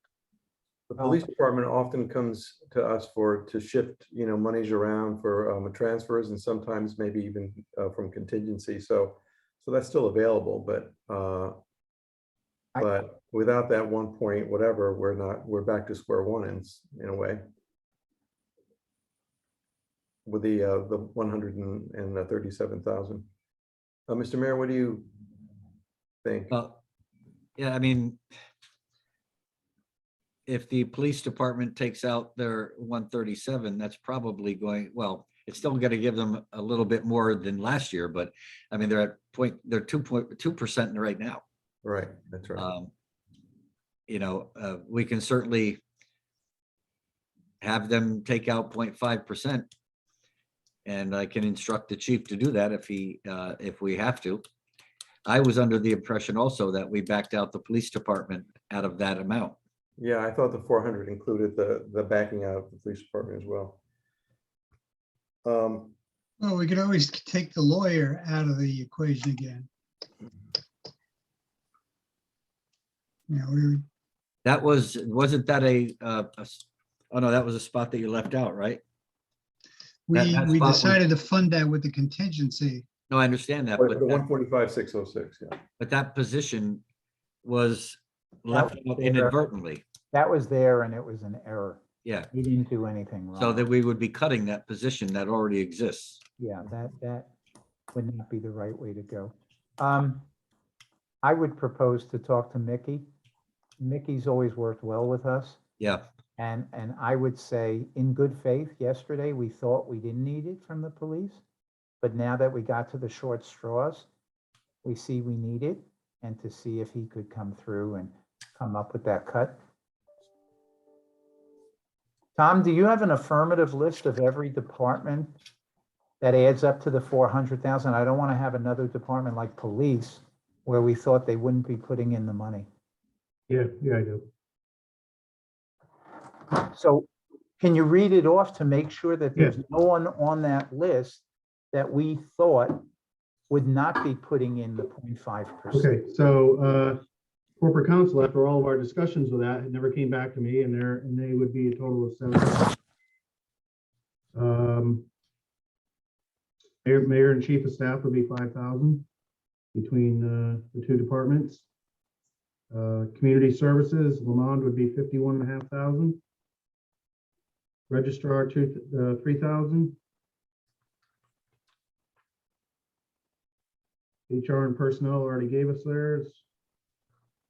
Public Works gave us theirs. CFO gave us theirs. In ECD, again, all these discussions about new heads, they would be due 26,000. Did ECT give us money, or it's on your list that they owe us money? It's on my list that they owe us money. Right. Yeah, what's on the page for tonight is 11.9 thousand from them. Yeah, we have 1,300 from ECD so far, and that's just Steve Kleppin's planning and zoning. Okay, so that's a partial that we see. They have. I'm sorry, that was 7,500. He's Some of given the us, departments gave, some did not. yeah, he's given us 7,500. I apologize. Okay. So I will talk to Mickey, and Tom, you'll start having those conversations that say, or we'll do it together, where we call up the department heads and say, look, here's the amount that we have to cut from your budget. Right. And you will tell us where you want us to cut it. And that way, our records of what the budget is and their records are agree. And I think we get to the totals, we get to the open items and fund them without going over the cap. And I think we should report back to the mayor and the BET by tomorrow evening to affirmatively state that we got the monies from police that we thought, that everybody understands they are going to get cut. We'll redo the numbers, double check them to make sure that we're able to fund everything. And right now, the only thing funding the open items are either contingency or the 0.5% from all the departments. Right. And because of that, we're just shifting numbers within the budget cap. We shouldn't have a problem, but it's late. We'll check it tomorrow and we will affirmatively get back to all of you to make sure that we are in good shape. Thank you very much. Thank you. Yeah, Henry, can I ask you one question? You're meeting with the board tomorrow. Can you give us a foreshadow? What is going on there? Are you Meeting with the board, the board tomorrow about the 1.8, right? that I think the mayor is better. You know, I already met with Lunda. And we're ready to do this. I think it's up to the mayor for what he wants to do with that. We're talking about the incubator. Yes, Yes. Is it, Oh, well, can you give us a hint yeah. of what's going on there? Well, we're trying to figure out how we can start the incubator school because I think it's critically important. The reason being that we have promised the people in South Norwalk a neighborhood school. And there is no neighborhood school in sight. We had for the next 3 years, I would say at least. We're in negotiations right now for a piece of property where we could build the Right. South Norwalk School. We also lost the Ely School because of deep and other restrictions that were on the property that we couldn't use. So what they want to do is they want to start the incubator school in South Norwalk using the old Columbus School. Yeah, no, I understand that, Mayor. I just want to, No, I'm what not- are we looking for funding? That's what I was Yeah, asking. we haven't an answer yet. Okay. We don't have an answer yet. Henry, I know it's late and I don't want to really get into detail on it, but also where are we on the efficiency study and any report out on that? Did I I can miss answer an that. update on that? The efficiency study will be rolled out on the 22nd, I think. 22nd. It's going to be given to the Board of Education and it's going to be given to the Common Council originally so that they can look at it and jot down any questions they have, and then we'll have another meeting with them. The efficiency study, the people conducting the efficiency study has met with every department, gone over their findings, asked for comments back. I made sure that no recommendations would be removed simply because somebody doesn't like a recommendation, that the recommendation would only be removed if it was illegal, impossible to do for some other reason. And so that study is about ready. And just keep in mind that not an efficiency study in some areas, efficiency means consolidation of jobs or increasing a position to do the job more efficiently because the job isn't getting done or something of that nature. So everything is ready. They're putting the final touches on the draft. And then they're going to give it to the council on the 22nd and to the Board of Ed on the 22nd. They're going to have a meeting, the council's meeting that night. It'll be a joint meeting with a presentation by the company doing the efficiency study, Evergreen, so that they can explain the methodology, talk about certain key findings, and then let the others look at it. It's a very there's hundreds of pages. Okay. And is the intent still to implement any of the recommendations in the upcoming fiscal year? Oh, absolutely. I mean, we're going to, you know, there's things that can be done relatively quickly with existing personnel. And they identify those. There's things that might take a little bit longer. So obviously, the departments that are affected or that are looking for that the recommendations are made, they're going to be asked to give us feedback on what they're implementing now and prioritize things. Thank you. So would any of that affect the budget that we were just discussing? It could. Some of it could.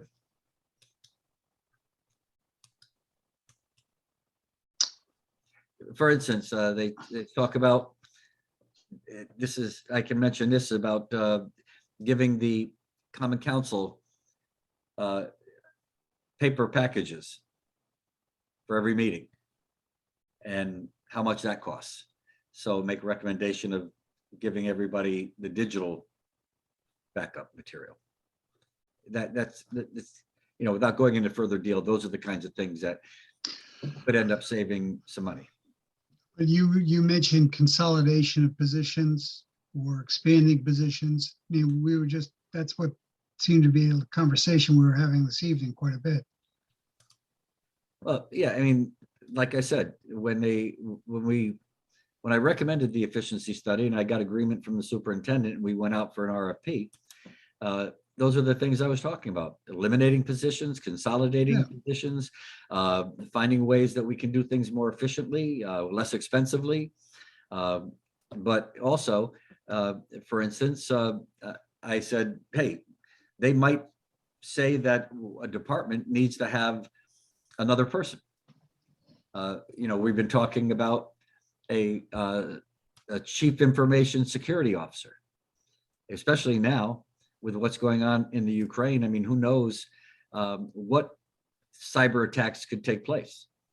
And so we're looking at, you know, can we have that? How can we implement that? Do we privatize it and bring somebody in, or do we bring somebody in full time? I understand. I think Jim's point, and I'm probably on the same page, is, you know, we just spent the last several hours approving a number of new positions.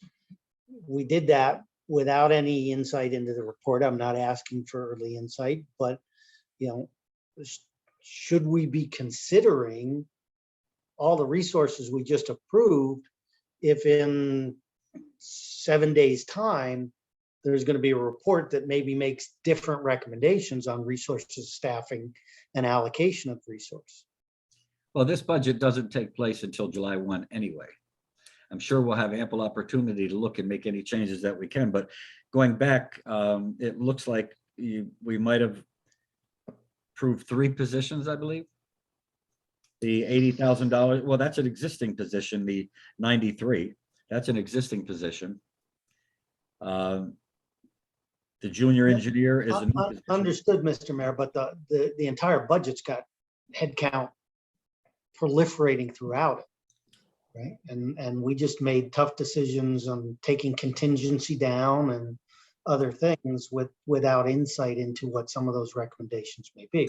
Now, to your point, we have until July and we can change that. But I think as we go through the final aspects of our process of, you know, recommending a budget back to the council and confirming the cap, we need to acknowledge that all of that is really done with a bit of an asterisk until the broader populations had a chance to look at the efficiency study and determine if there are going to be any impacts that are material. Well, that's why we're trying to upcoming fiscal year budget. That's why we wanted to get it in March rather than waiting too much longer, because of the fact that we wanted to get it done before the final budget is, well, the final budget may be in place by then, but we could also look and see what recommendations they make, and we can cut some of the budget perhaps before July 1. And ultimately, that will impact our next budget, right? So it's not whatever can be done this year can be done, but ultimately it's sort of a prospective thing. Yeah, I just, you know, the optics on that for the average taxpayer, wait till next year to see the benefit of this stuff. And no, it's not so much that. It's that, you know, the budget cycle, the budget calendar is the budget calendar. Whenever that comes out, it comes out, and then we have to, you know, be guided accordingly. If we can't back. No, we've done our work. Yeah. It just needs to be asterisk that needs to be looked at between the end of March and July. So, you know, we approved the final budget and the tax levy on May 2nd. Is it possible then to adjust the budget at that time? or prior to that? Well, we have Even to look, though, I mean, I'm assuming that it's going to go to the council, and the council sets its final cap in April. Then the chief financial officer presents a tentative operating budget and tax levy to the common council, and then it comes to us. Mhm. So theoretically, we could possibly make changes to the budget, the final budget, before we approve the tax levy. yeah, we have to look and see what the recommendations are going to be and where there's the best opportunity to save any money. Assuming the recommendations will be to spend less, not more. Yeah, I was going to say that. Increase could There's be. going to be puts and takes to the mayor's point. So this isn't over yet. It ain't over until it's over. Okay. I would just point out that last year, we went through this whole process and it's very exhaustive and you people are in there throughout. And then at the end, we decided to use ARPA funds to reduce the tax increase. So all the good work paid off, but sometimes it's frustrating. And I think that the key from my perspective is we need May 2nd or thereabouts, because the tax collector has to start teeing that up to get the new tax bills out. Get the tax bills out. So that's really the key factor. And I think she needs about a month to get the computer systems and the printers and everything else done. So I think that's a deadline that's key. But anything before that is subject to your approval. And as the mayor said, you got hundreds of pages to wade through. And there's some very good stuff. Ed, you're absolutely right. There are pluses and minuses. And then, as Ed Camacho said, not everything could be, you can't conquer Rome in a day. There are some things that are low-hanging fruit that maybe could be implemented quickly in this fiscal year. And there are others that might be phased in over a period. But I would think that was the goal. It was tough because they started late in September, Right. October because of COVID. And they said they were going to try to get it for March 15th, March 22nd, because we informed them, we got our budget cycle and everybody is absolutely focused on trying to incorporate their recommendations into the budget. So they've delivered on their side, and let's hope that we can incorporate the best of everything. And I can tell you, in every single department, I haven't seen all of what we have in the city side, because like I said, it's very thick and I haven't had time to go through the whole thing. I haven't seen anything on the Board of Ed side. But they did a deep dive into every single department. I mean, a really deep dive. That's great. May I have a How much motion? input, just No. one quick question on the You Board of didn't Ed. do How it much fast enough, input, Henry. I'm sorry. How much- Mr. Stern, I'm sorry. I'm sorry, Henry, how much input do you have into this 1.8 million for the incubator school? Well, as people have mentioned, that's a policy decision. And people are coming up with a funding mechanism. Linda and I got together to agree. We'll do whatever we're asked to do. And as I said, there are only so many places where we can get money. So I'm just here to do what I'm asked to do. And I was told that there was a commitment and the mayor had spoken to Dr. Estrella and they were working through some of those details. I mean, the whole objective here is that we know how many students we have in the school or are budgeted for kindergarten next year. We're going to take that and we will have that spread over 13 schools as opposed to 12 schools, which means that you're going to have pluses and minuses in each school. So that's what, Well, you're going to have a lot of pluses in one school and a lot of minuses in another school. well, And that's where the cost doesn't increase $1.8 million a year. So next year it's not going to be 3.6. What's going to happen is No, I understand that. they're Excuse going to me. bring staff from other schools. Yeah. No, I certainly understand that, but in the first year, if I looked, because I looked back at the schools and I figured, out of one school, you may lose 20 students, another school, you'd lose another 20, and they all going to go to the incubator. That would tell me that you shouldn't have any increase in the number of teachers in that kindergarten, in that new school. You have the same number of students. You should have the same number of teachers, I would think. Yeah, But they're let's gonna not get bring into it. teachers- That's the only question I would just dig a little bit into that. So where there's fewer students and less need for staff, they'll bring some of those staff members into the South Norwalk School. That's the not what's plan. that's not what's in the $1.8 million budget. It's 4 new teachers. Well, you need a principal in the school. You need a school nurse. I question the fact that you need a principal. Why can't you have and I asked the superintendent, why can't you have a vice principal? It's only kindergarten. You asked her that? Wouldn't you like to groom that vice principal into a principal job? The kids, one of the complaints. There may be a requirement. I don't know. Yeah, one of the original complaints of the folks in South Norwalk is that South Norwalk has always been short shrifted, and that's why they were opposed to a local school to begin with, because they were afraid that they were going to once again get less resources. And I'm afraid that, talking about starting a school with for a kindergarten class without having someone sort of be without having a principal, it might the optics of that, not only that, but maybe the pedagogy of that might indicate that they're getting short shrift again. I think it's how you explain it to people. And also, the state of Connecticut has certain requirements about running a school. They even control the size of the land that the school is on. It can't be below a certain amount. You can't have kids in kindergarten up on the 3rd floor, those kinds of things. So I would imagine that they probably require a certain amount of staff as well. I don't know whether one of those things is a mandatory principal, or if you can put a vice principal from another school in there, but then you'd have to fill the vice principal's position in that other school. So It's just questions I had, looking at the presentation that they provided. Henry, would you Okay. like to make that motion? Well, We would need a motion. We're not having a regular meeting, are we? Can't we just say goodbye?